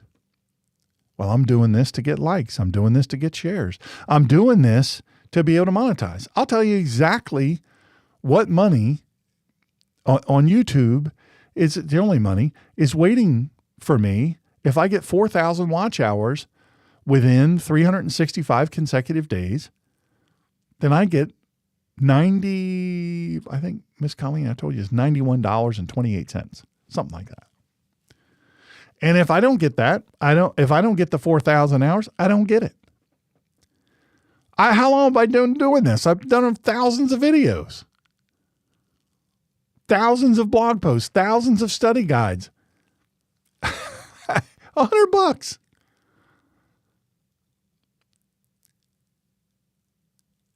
There are some people that do social media and they make millions a month. Candace Owens is one of them.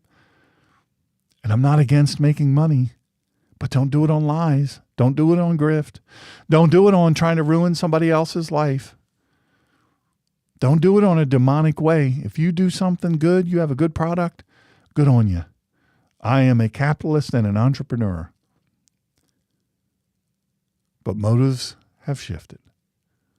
Devotion could quietly become display. The audience could become the real focus. You remember when Yeshua talked about how the Pharisees prayed? Hey, don't pray like this. Dear Lord, we beseech thee. I remember I went to a pastor's conference, and this fellow I'd been talking to, he was from Kentucky, and this is the way he talked.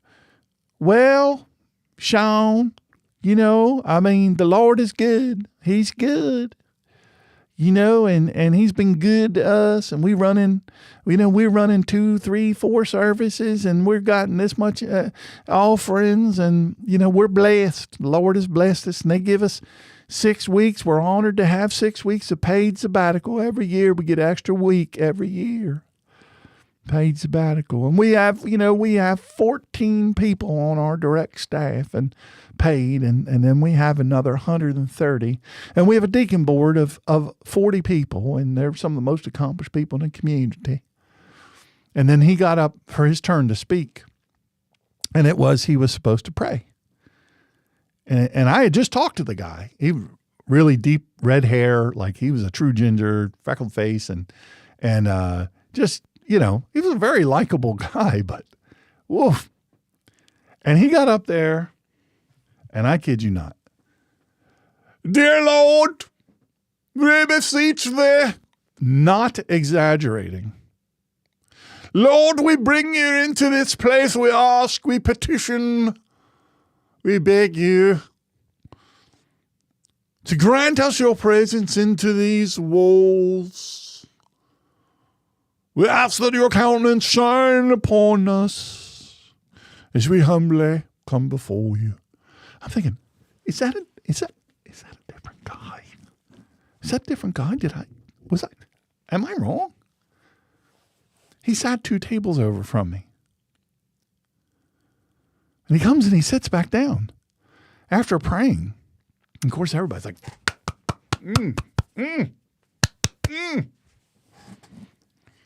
Not me. I had a look of confusion on my face. And he comes and he sits down, and I lean over to where he could hear me. And I said, bro, I didn't know you were British. And he goes, what?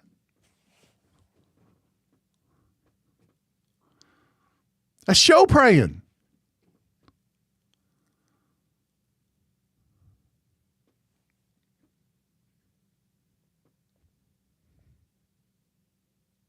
It's fake.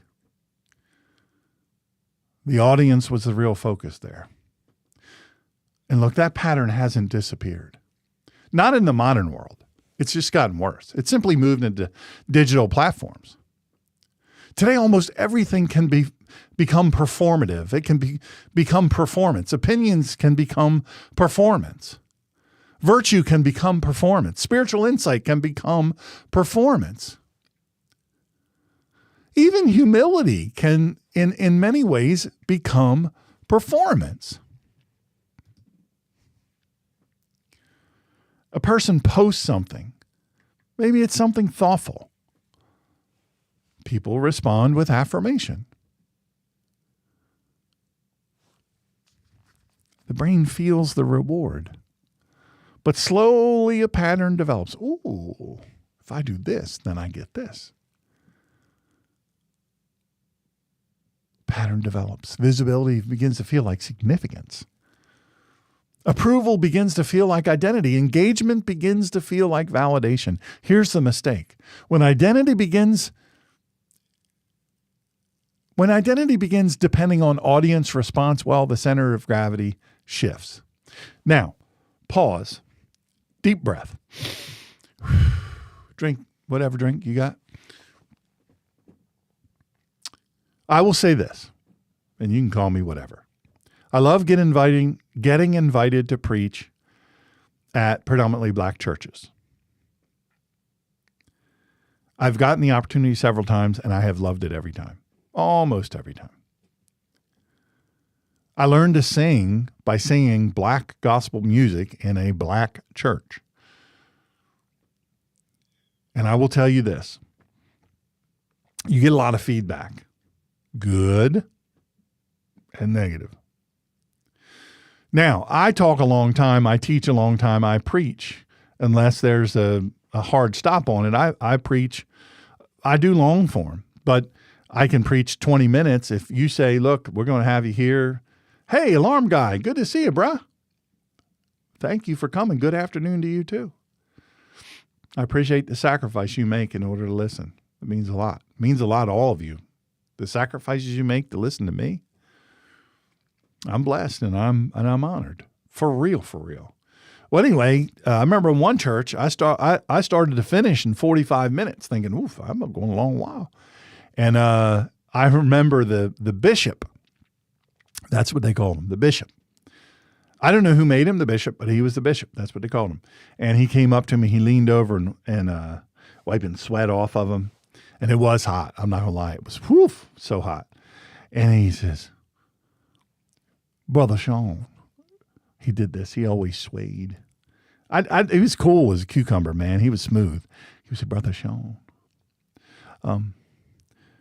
if you step down now, if people feel like you ain't going to have much more to say, like maybe you don't know much more, and the people are used to being here in these seats for at least an hour and a half of preaching. And I said, really? Well, you don't tell somebody like me. We'll give you more time. You talk for an hour and a half. Because I like preach my face off. But, the time flies because you get a lot of feedback. You get a lot of amens. Preach! Come on, brother, preach! They would even say, some of the people would say, come on, white boy, preach it out. Preach it out. The ladies with their big hats. I wish I had something here to do. Well, they do like this, but they always had like doilies and towels and stuff. Because again, as I say, it was hot. And if you say something fiery, something get their attention, something they agree with, they would do this deal. I loved it. It was fun. And they were great people, and they knew their Bible. But let me say this. If I preach something they didn't agree with, you'd know it. You'd see them. And they would grab up their Bible and they look it up. Because most of them had never heard. Most people had never heard an ancient Near Eastern take on things, language, culture, and context. They just hadn't heard that. That's not something that they were exposed to, and that's okay. My point is this. I enjoyed preaching in that environment. I did. A lot of feedback. You know they're hearing you. You know if your mic is working or if it isn't.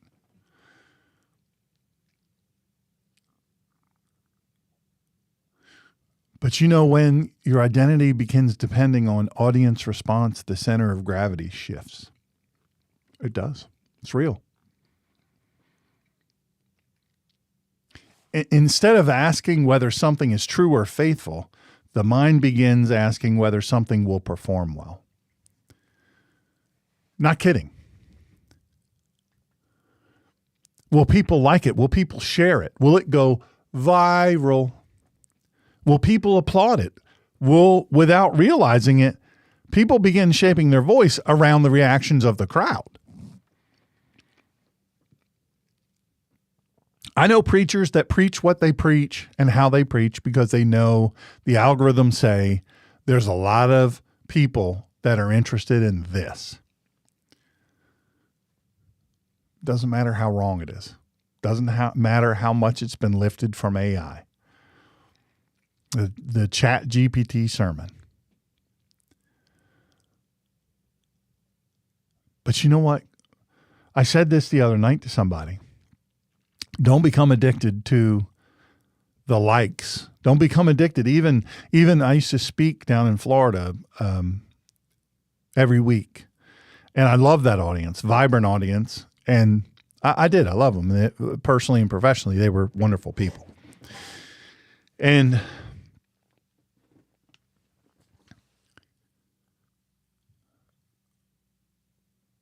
But don't fall in love with it, because sometime you're going to say something that they're not going to like.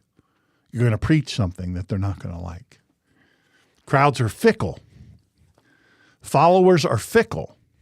I said it today. I said, all these people that, they expect 100% litmus test on everything that the Trump administration is doing or has done.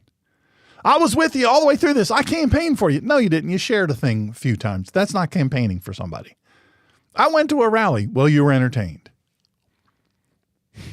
Sorry, it's true. And then the first time the person does something, or the administration does something, or someone in the administration does something, that's it. I'm done with them. You know what? I was always suspicious. Christy known this whole thing with her. People now are coming out of the woodwork. I never did like her. She was all about herself. Well, let me just tell you, I know Christy Nome. Pray for her. She's going through some stuff. But she's a good person. She's at her core. She's a good person.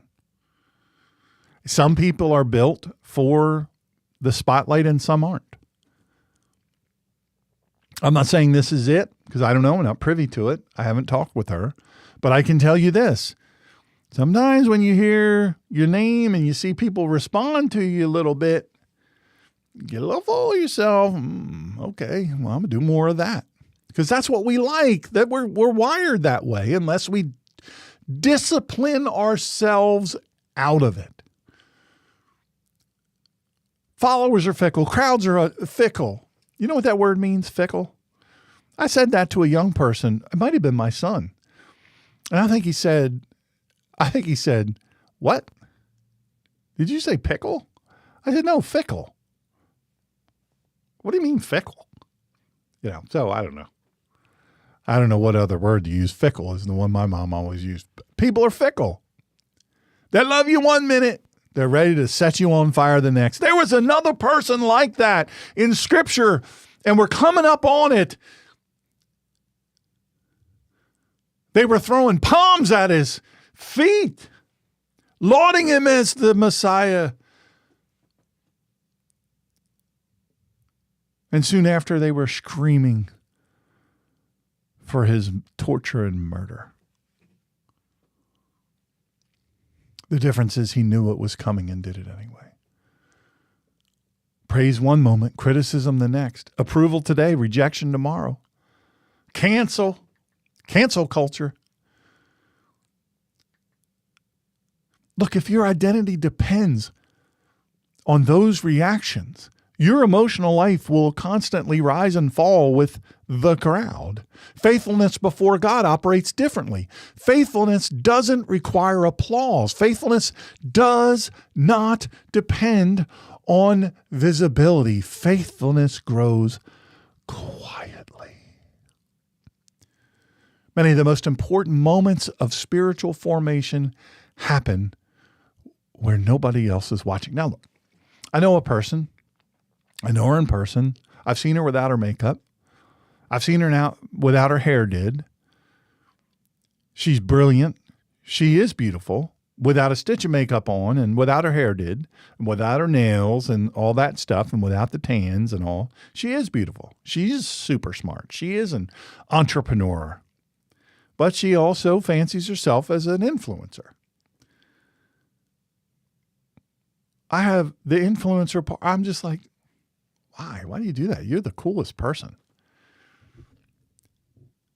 And she is super smart. Started and runs a business. Is successful.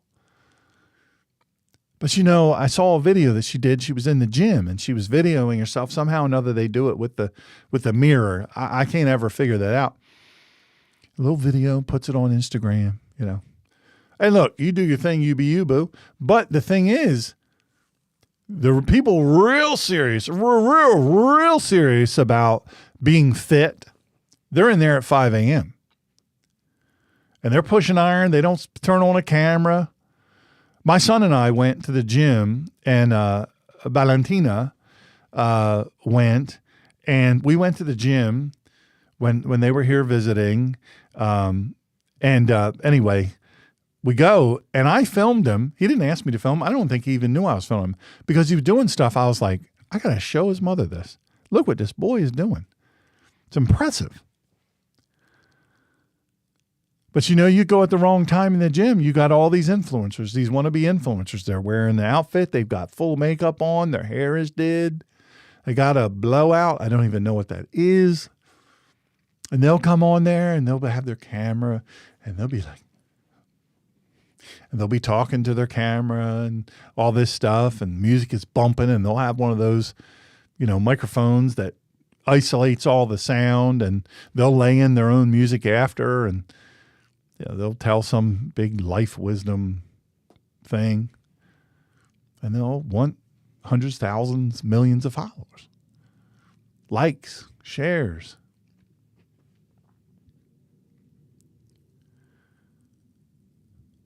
But the ones that aren't there about that, the people who have had a huge health scare and they have to be to work at 8, but they get up at 5. And they get up at 5 because the cardiologist said, you've got to walk, brother. You've got to walk, sister. You've got to lose 55 pounds. You've got to get your blood pressure down. You've got to, whatever your deal is, whatever anybody out there is dealing with. You don't do it, you're going to die. I've seen those people. Rain, snow, sleet, or hail. Cold, hot, doing it. I admire them. Because faithfulness doesn't grow on visibility.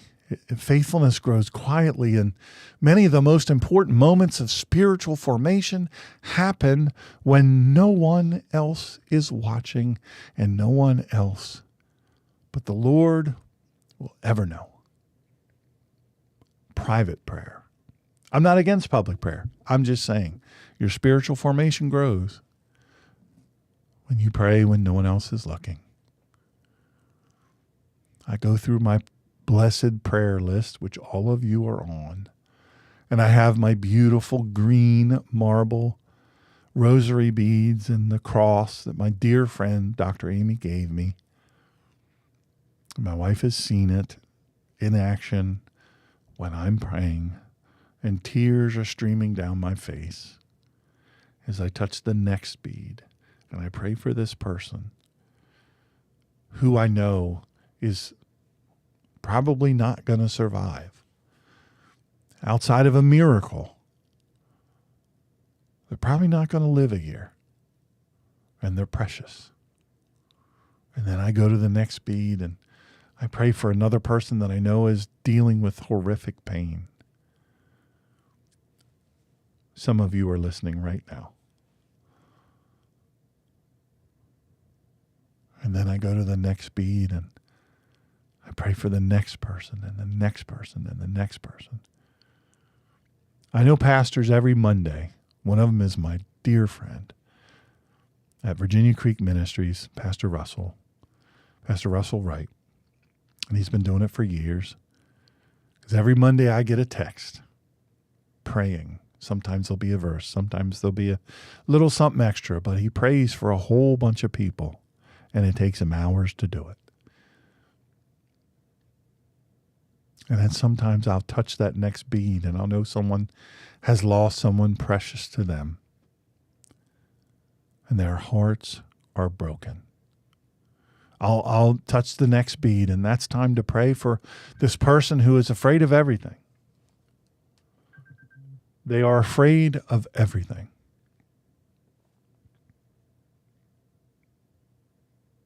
And I say, Lord, take the anxiety, the focus of the world off of them. Help them form spiritual discipline. Let me help them in some way. Private prayer, hidden acts of generosity, quiet obedience, repentance when no one else but God sees. Choosing truth when it costs you something. Those moments shape character. Beloved friends, those moments shape character, and character grows deeper when it's anchored in God's approval rather than the crowd's response. Here's why that matters to you. Social media environments amplify the temptation toward performance because every action receives visible feedback, likes, shares, comments, metrics, algorithms. Numbers that appear to measure influence. That's why they're called influencers. But influence in the kingdom of God, it's never been measured primarily by data or data, numbers. It's always been primarily measured, not even primarily. Jeremiah didn't have, he preached his face off, not one convert.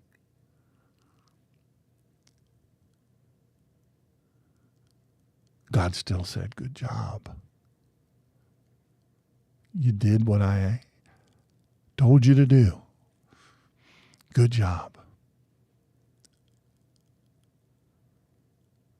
Influence in the kingdom of God has never been measured by numbers. It has always been measured by faithfulness. And many of the most faithful servants of God throughout history never even had a large audience. They didn't trend. They didn't go viral. They simply obeyed God where they were placed. And were it not for the Jews, we'd never know about them. They simply obeyed God where they were placed. And their quiet obedience mattered deeply in the story God was writing. So here's the contrast believers have to learn to see clearly. I hope you hear this. Validation from the crowd is temporary. Approval from God is eternal. When the heart becomes anchored in God's approval, the pressure to perform begins to loosen its grip. People become free. Free to speak truth without chasing applause. Free to serve without needing recognition. Free to obey when obedience is invisible. That freedom restores integrity to inner life. In plain English, when God's approval matters most to you, the crowd loses its power and grip over your identity. So let's summarize what we've seen thus far. The first digital demon, it's comparison. It distorts identity. The second digital demon, it's distraction. It fragments attention. The third digital demon is performance. It redirects devotion toward the audience instead of toward God. None of these forces, none of them appear as obvious evil. They appear quietly, through habits, through patterns, through systems that shape attention one small moment at a time. And that is why discernment matters. Because the most powerful forms of formation are often the least dramatic. The devil doesn't need you to do a 180. He doesn't need you to turn all the way around and face the other direction. He doesn't need that. He's not even trying to do that. All he needs is for you to turn just a little bit. A few minutes here, a few minutes there. 1,000 small habits of attention. And over time, these habits reshape the soul. And in plain English, the battle for your attention is reshaping the person you are becoming. I'm almost finished. The next section will reveal the fourth digital demon, and it may be the most destructive one of all. Now, let's name it. The fourth digital demon, outrage and accusation. If you want to understand one of the most powerful forces shaping the modern digital world, you absolutely must understand. You must understand how outrage spreads. Outrage spreads faster than calm conversation. Outrage attracts more engagement than careful thought. Outrage produces stronger emotional reactions than patient investigation. Digital platforms, they know this. Content that triggers strong emotion keeps people interacting longer. And the longer people interact, the more profitable the platform becomes. So outrage becomes the fuel for the system. A controversial clip appears. Someone reacts immediately. Others pile on. Judgments spread faster than investigation. Accusations multiply before anyone slows down long enough to listen carefully. The result is a culture of reaction. People respond instantly rather than thoughtfully. Emotion leads before discernment has time to work. The tone of conversation grows sharper, harsher, and more suspicious. This isn't merely a social problem, it's a spiritual problem.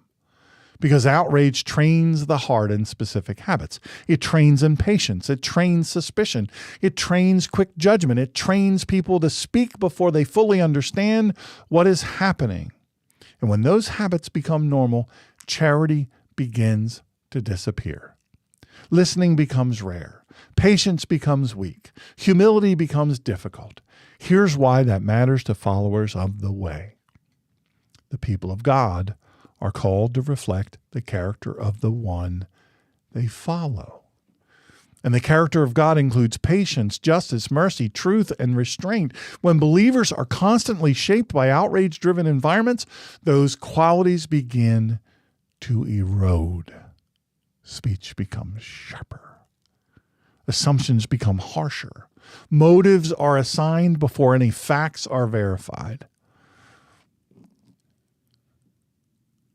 The story behind several of the big stories right now about certain people, I happen to know them personally.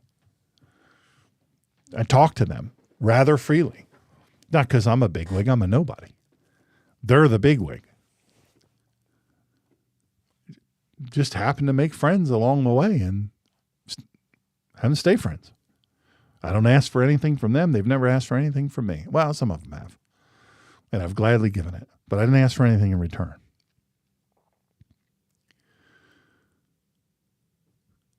I know the story behind some of these headlines. And I will tell you. I did, the psychology of manipulations. You can look back on it. They're all free. YouTube, Rumble, the audio is everywhere. All my stuff is. It's all free. You don't have to pay for any of it. But I'm telling you, two of these, I'm thinking of in particular, two of these, I know the truth behind what happened. I know the truth, the absolute fact, truth, and I know what the media is saying. And they're lying egregiously. And people will come on social media follow me on social media, and they'll say, I never liked them. I follow them and I supported them, but I always was suspicious. I always thought he or she was this or that. And I'm guaranteeing you in such and such amount of time, you're going to see this, this, this, and this. And the reason why they quoted this, this, and this is because that's what's spreading on social media. Well, why is it spreading? Because it causes outrage. Well, it's not true at all. It's not true at all. It's not what's going on at all. Well, I always knew they were rhino. Well, I always knew they were this or that. Whatever, whatever the thing is. And I don't always do it now because it seems to be fruitless pursuit. Sometimes I'll say, hey, I know the real story, and it's not this. I understand, the urge to post it, but the fact is, this isn't the fact. It's something way different. Just give it some time. It'll eventually come out when all the other crazy accusations fade. The truth will come out. The actual truth. And it's nothing like this.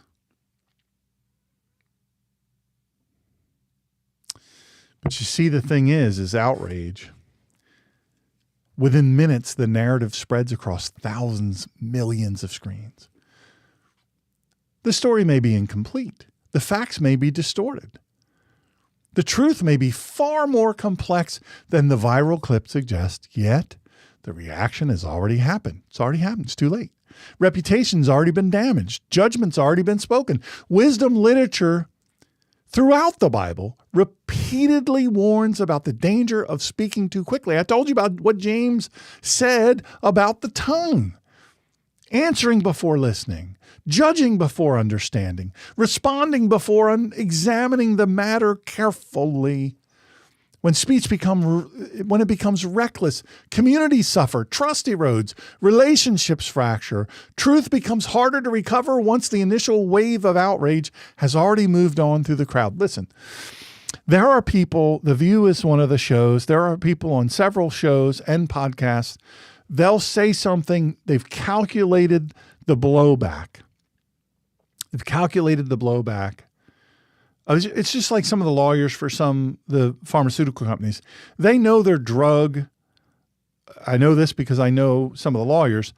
They know the drug is going to cause a certain amount of deaths and it's going to cause a certain amount of terrible results. And these lawyers and actuaries figure out how many lawsuits do we need to lose, how many people need to die, how many people need to be disfigured, how many this, how many that, how much outrage needs to grow before it's no longer profitable. It's a calculation. And these podcasts and a lot of these news organizations, they do the same thing. They know it's not true. They know it's not true. And they'll look you dead in the eye. And they factor tears or I'm appalled. I'm disgusted. The Constitution. They wouldn't know the first thing about it.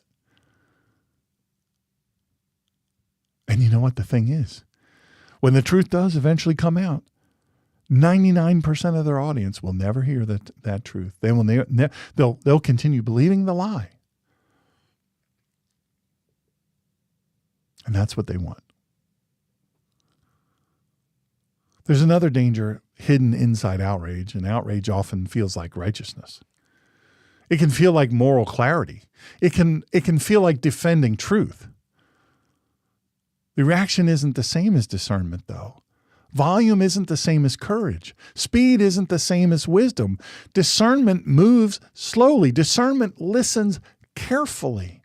Discernment weighs evidence. Discernment examines motives and you know what? True discernment examines motives and context before forming conclusions. Why did this person say that? Why did this organization put this out? Discernment weighs evidence. Discernment examines motives and context after they've examined and listen, after something has happened that's being investigated. There's no obligation to share evidence with you, nor the general public. I'm telling you, it's only under certain circumstances. I know this from being a cop and being an investigator. There's only certain circumstances, and they are rare, where sharing with the public things that you know are beneficial. Most of the time it's not. And there's no obligation to do that. Discernment listens carefully. Discernment weighs the evidence. Discernment examines motives and context before forming conclusions. Outrage rarely does those things. Outrage reacts. Outrage amplifies emotion. Outrage spreads quickly and then moves on to the next target. If a believer isn't careful, if a follower of the way isn't careful, they begin mirroring the tone of the culture around them. Sharp, suspicious, quick to condemn, slow to listen. Be the people of God. Be the people of God. The people of God are called to a different pattern. Quick to listen, slow to speak, slow to anger, patient in judgment. Careful with your words, because words carry weight. Words build trust. They can build trust or they can destroy trust. Words can heal or they can wound. Words can protect truth or distort it. The digital environment It magnifies danger because speech spreads farther and faster than ever before. One careless sentence. One careless sentence can reach millions of people in a second. One accusation can shape the reputation of someone the speaker has never, ever met. And once, look, you don't know the people. You don't know their life. You don't know my life. Quoting Brian. You don't know my life. I love that. It's true. We don't know their lives. We don't know what's going on in their life. But once something spreads online, correcting it becomes extremely difficult. Why? Because it gets pushed down. In plain English, outrage trains the tongue to speak before the heart has listened. Now, take a deep breath. I want you to step back and look at the pattern that we've uncovered. Comparison distorts identity. Distraction fragments attention. Performance redirects devotion toward the audience. Outrage, it corrodes. I wanted to say erodes, but it corrodes charity and trains the tongue toward accusation. Each of these forces shape the inner life in specific ways, but none of them require obvious evil to work. They operate through repetition, through habits, through patterns of attention that slowly reshape perception. And that is why the phrase digital demons is useful. Not because every device is evil, not because every platform is inherently wicked, but because there are forces working through digital life that behave like parasitic powers. They attach themselves to attention. They distort perception. They inflame desire. They divide the self. They hollow out peace. They magnify vanity. They reward rage. They counterfeit significance. And they do it quietly enough that many people simply call it normal. And that is why discernment matters. Because the most dangerous forms of formation rarely announce themselves as dangerous. I have interviewed some of the most heinous human beings on the planet who have done some of the most heinous things your mind would be terrified to imagine. And they don't seem like a demon. But they are. They don't announce themselves as dangerous. They simply become familiar. A few minutes here, a few minutes there, 1,000 small liturgies of attention. Then one day, a person wakes up and realizes something has changed inside them. They're restless more often. They react more quickly. They struggle to pray deeply. They feel emotionally dependent on constant input. Peace feels harder to find. Patience feels thinner. Focus feels weaker. And that change didn't happen overnight. It happened through formation. Not for nothing, formation always has a direction. The question is whether that direction leads toward stability under God or fragmentation inside the self. And in plain English, whatever repeatedly trains your attention eventually shapes your soul. And there is a cost.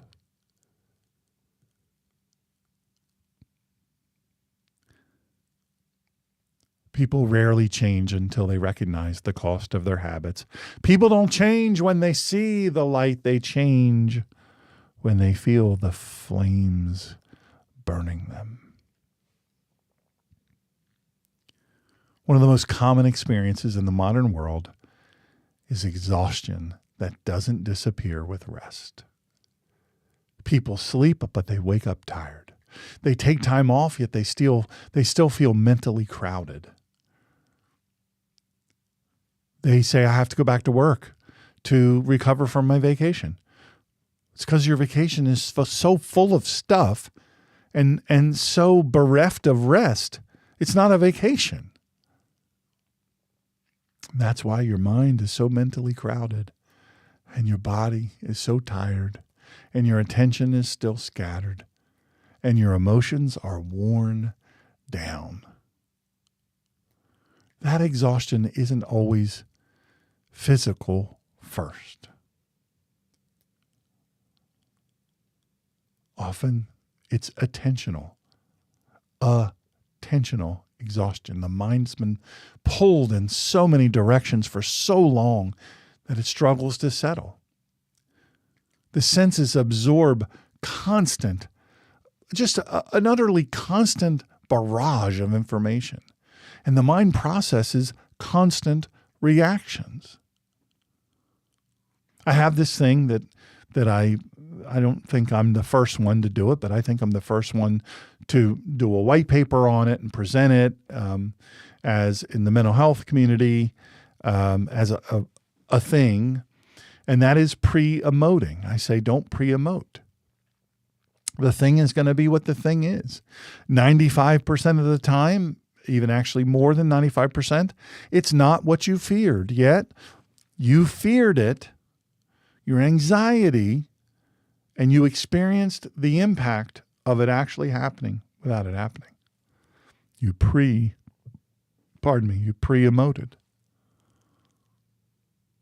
The nervous system remains in a state of constant stimulation.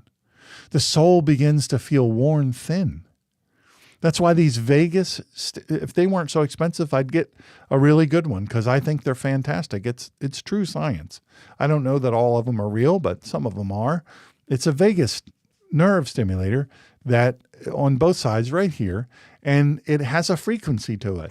And it's like, it's amazing. It helps people reset. That's why psilocybin and some of these microdosing, I'm not advocating this, but it's working for a lot of veterans I know, a lot of people with severe PTS and a lot of people with a lot of stuff that they're carrying. A lot of people have broken free from addictions when they tried every program, and they're Christians and all these things, and they went through these special programs and by trained people, and they came back, never wanted another drink, never wanted another drug, sleep through the night, never raise their voice to their spouse ever again or their kids.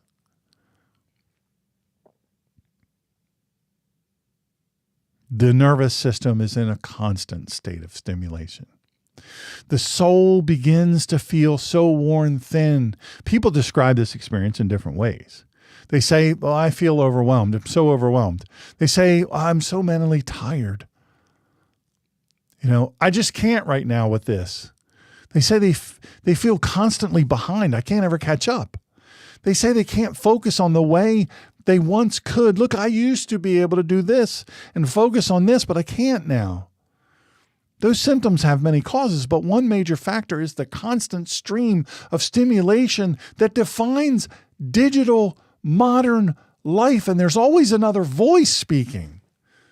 Another headline appearing, another debate unfolding, another image demanding attention, another stream that never stops. It's going constantly because a stream never stops. The mind rarely lands long enough to experience quiet. But the soul wasn't designed for endless stimulation. The soul was designed for rhythms of work, and rhythms of rest, rhythms of speaking, and rhythms of listening. One of the things I love most about my hearing aids, and I'm going to have to get more power. I have severe hearing loss now, but I love the biggest thing. It's silly, I know, but I'm a nature guy. I used to be a photographer, and I love birds. I'm crazy about the birds, crazy about animals in general, but the birds, fascinating. And I have to tell you, I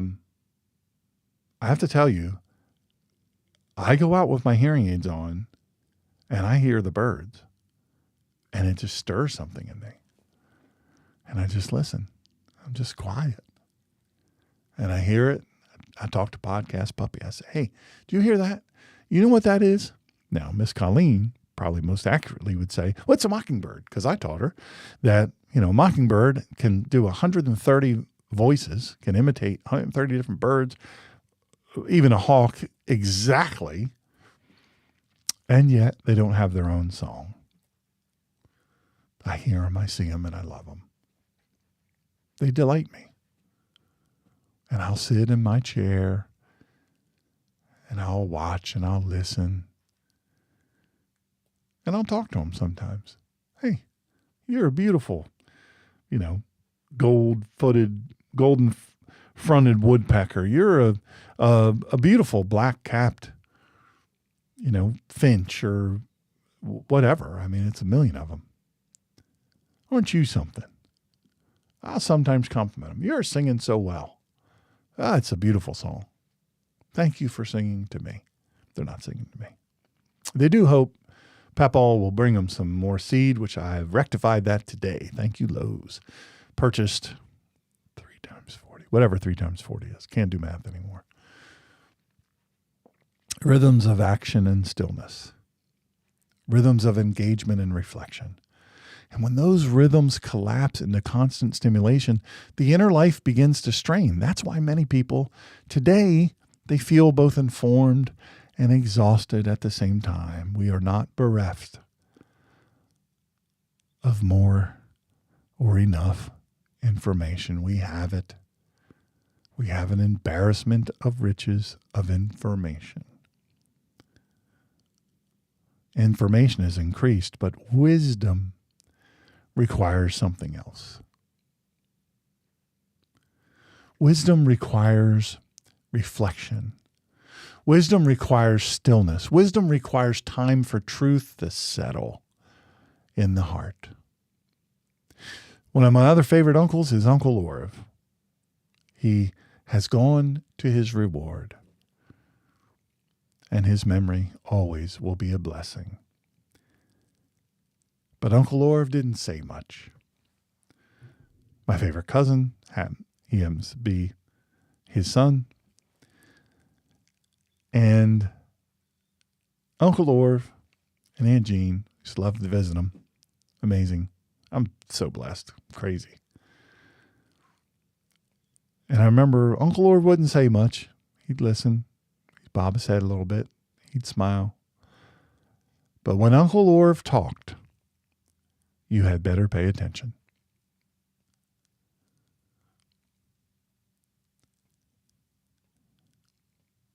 Wisdom requires time to settle into the heart.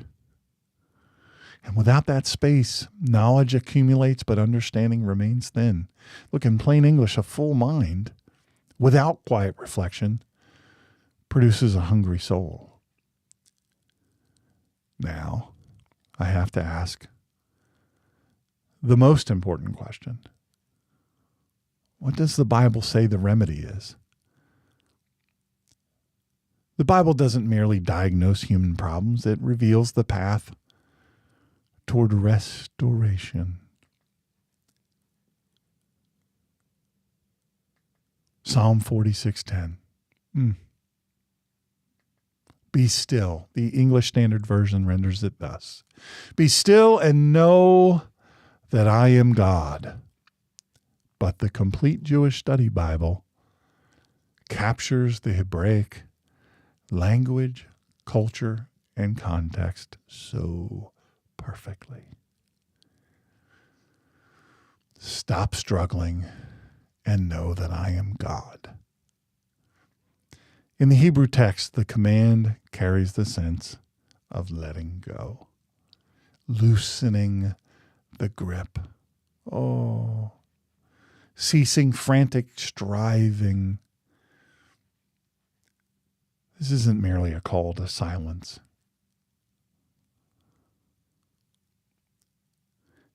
It's a call to surrender control, to stop reacting, to stop living as if everything depends on constant effort and constant awareness. And I had somebody send me a dear message, and they said, Dr. Shawn, I so appreciate it. It was beautiful. I was going to put it on the screen, but I thought about it, and I had an email or a message. I was going to send it to them and say, hey, do you mind if I read this on air? It's a comment they put in the comments of the last video. It was so beautiful. But then I had another friend send me a message, a friend that became a friend through this podcast. And they sent me a message and they said, Dr. Shawn, you always talk about being still, but I know that you work so hard on all these podcasts and the writing and the blog posts and the study guides and the tech and all of that. You do all that stuff, and I worry about you. Why do you do it? I don't even have 4,000 followers. I don't think I even have 4,000 followers. It's a tiny channel,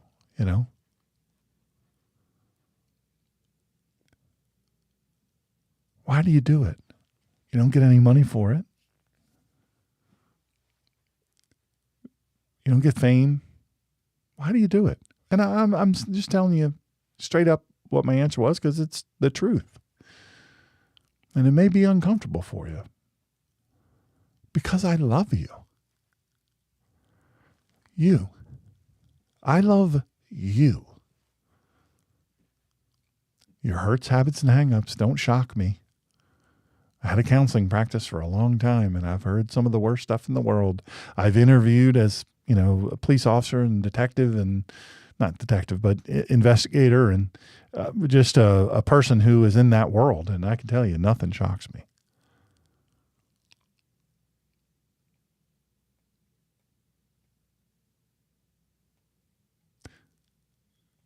It's because I love you. I understand this is super long. It's one of the longest podcasts I've ever done. And I understand it may take you 4 or 5 goes to finish it, and that is okay. There's a reason it's so long. I understand time is valuable. So is mine. I'm on a clock different than maybe you're on.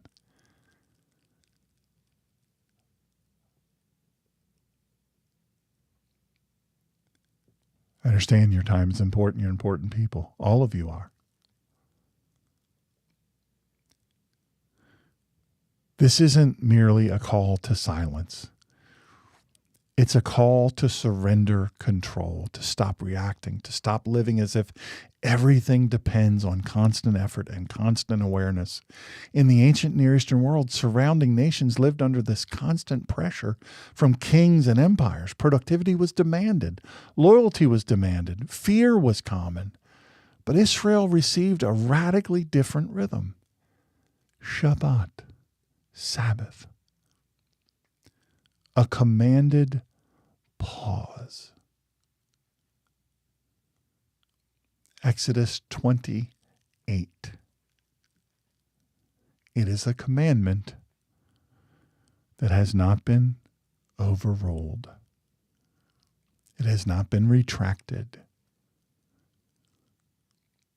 Remember the Sabbath day to keep it holy. Complete Jewish Study Bible renders it thus: remember the day, Shabbat, to set it apart for God. In a world where productivity defined value, the command to stop working was revolutionary.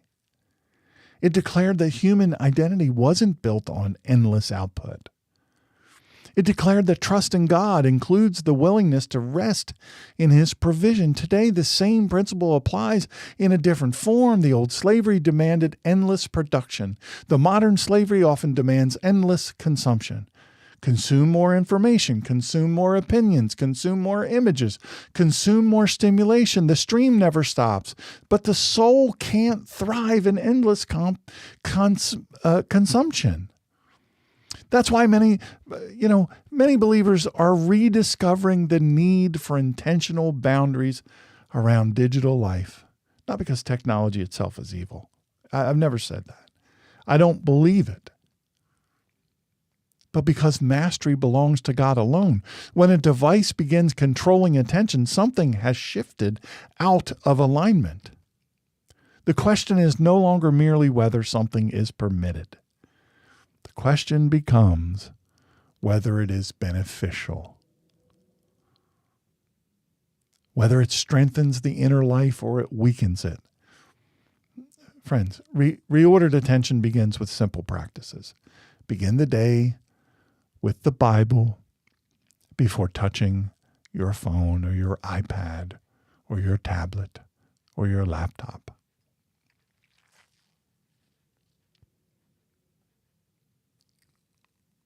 Begin the day with the Bible. Allow moments of silence instead of filling every quiet space with audio. Choose conversation with real people instead of the endless scrolling with strangers' lives. Pray before reacting. These habits may seem small. I get it. You're so pedantic, Dr. Shawn. Maybe so, but the small habits repeated consistently become powerful forces of formation. And in plain English, the habits that shape your attention shape the direction of your life. So here for you, I have your challenge and your choice. Not someday. This week. Choose one boundary and one replacement. One boundary that limits digital noise. One replacement that creates space for the voice of Adonai Elohim, God, Yahweh. Maybe the boundary is simple. I don't know your life. The phone doesn't receive the first 10 minutes of the morning. The Bible does. 10 minutes. Come on. Come on. You say, well, I don't have time. I'm so rushed before work. Wake up earlier.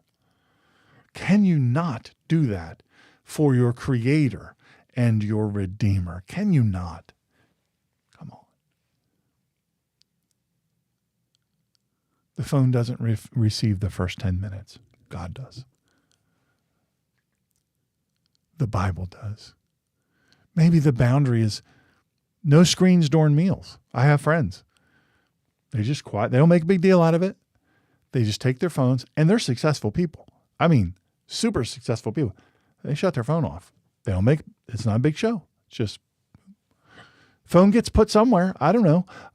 It gets put away. I told the story last night at dinner about a guy who hit two trucks on the way to a internet, it's called the Internet BMW Riders Club, but it's a worldwide club. And I used to ride BMW motorcycles. And so I was going to this place and we were like, where's this guy? I don't want to say his name, but where's this guy? And it turns out he was in critical condition, almost died and was in a coma and all this stuff. And the reason he did was at the early stages of GPS, and he had just put a GPS on his actual motorcycle, and he was distracted on a bridge and ran into two trucks. One ran him over. It was horrific. Distraction, attention, no screens during meals. That seems easy. Maybe the boundary is one evening each week without any digital media. Just one evening. Call that your Shabbat.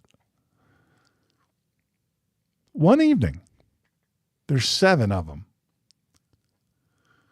Maybe the boundary is removing voices that are consistently producing anger. Or maybe it's envy, or maybe it's anxiety, but it's that consistent, those voices in your life. Let's call them toxic because that's what they are. Remove them. Maybe the boundary is removing those voices. Maybe the boundary is unfollow, unsubscribe, unfriend, defriend. I don't know, whatever. It could be somebody that you know. Just stop following them. You can do that with me. If I cause you angst, do it with me. Boundaries protect attention, but boundaries alone, they aren't enough. They must be paired with replacement practices. Read a psalm slowly. Pray for 5 minutes in silence. Walk outside without headphones. Before I lost my learned languages, I used to pray in Hebrew. Not because I did it to myself. Most of my friends didn't even know I could speak it or read it or any of the 5 languages. They didn't know. I didn't tell them. But I would pray in Hebrew. And the reason why, Miss Colleen knows this, because it is the voice of God. It is the language of God. I did a whole podcast on Hebrew. Why Hebrew? Why Aramaic? You can go back and listen to it. It's free. But I used to pray in Hebrew just to myself. Pray for 5 minutes in silence. Come on. You have 5 minutes. You say, well, I've got kids. Well, I've got this. The kids come in the restroom. Get this, that, and the other. The dogs, the cats, the husband, the wife, the, work, the whatever. 5 minutes, man. Come on. Walk outside without your earbuds in. Maybe call a friend and ask how you can pray for them. Sincerely. Don't call them up and go, hey, I'm trying to do this different thing. I don't know. It's whatever. Some weird doctor on the guy wearing a freedom shirt, nut job. He said to do it, so I'm going to do it. No, you just do it. Call him up. Hey, how can I pray for you? Serve somebody who can't increase your visibility, can't make you richer, can't make you more famous, can't make your life easier. Just serve them.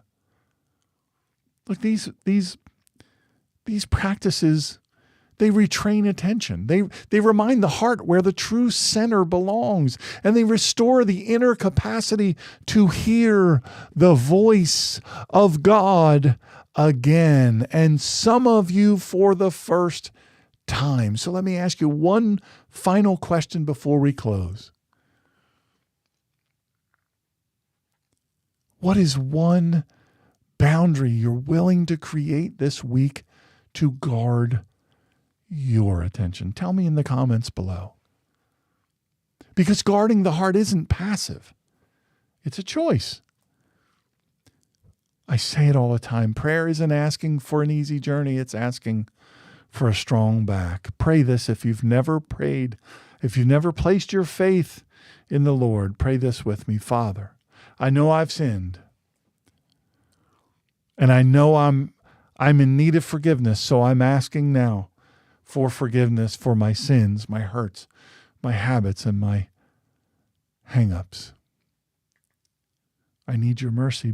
Look, I believe, Father, that your son Jesus died for me, that was buried, and he rose again, and he is the Messiah that was promised. And I ask that you forgive me, make me new. I place my trust today in him as my new Lord, my only Lord, and my only King. Make me new and fill me with your Spirit. From this day forward, I want to follow you. In Jesus, Yeshua's name, amen. Look, I want to welcome you to the family. If you prayed that prayer honestly and earnestly, if you don't need to understand everything, you don't. I'm studying this thing for decades. I've got 2 doctorates.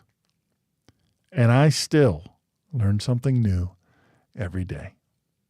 Get a hold of me through the contact features on truewordfaithforlife.com. You don't have to pay anything. I don't steal your information. You do have to tell me how to get a hold of you, because otherwise I don't know how to get a hold of you. And I want to. As soon as I know, we'll make an arrangement to contact through whatever means, and I'll help you. I'll help you find a church, help you find a Bible, whatever's needed. Maybe you want to pray the prayer with me. It's good to be with someone to do it, but you can pray it by yourself. And maybe you just want to say, hey, I just want you to know I place my faith in Christ. Finally, I'd be honored to walk with you. Here's the thing.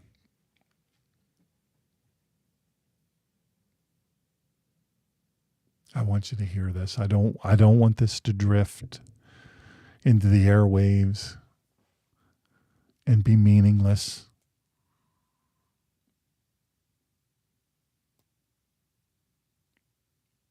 Take a deep breath.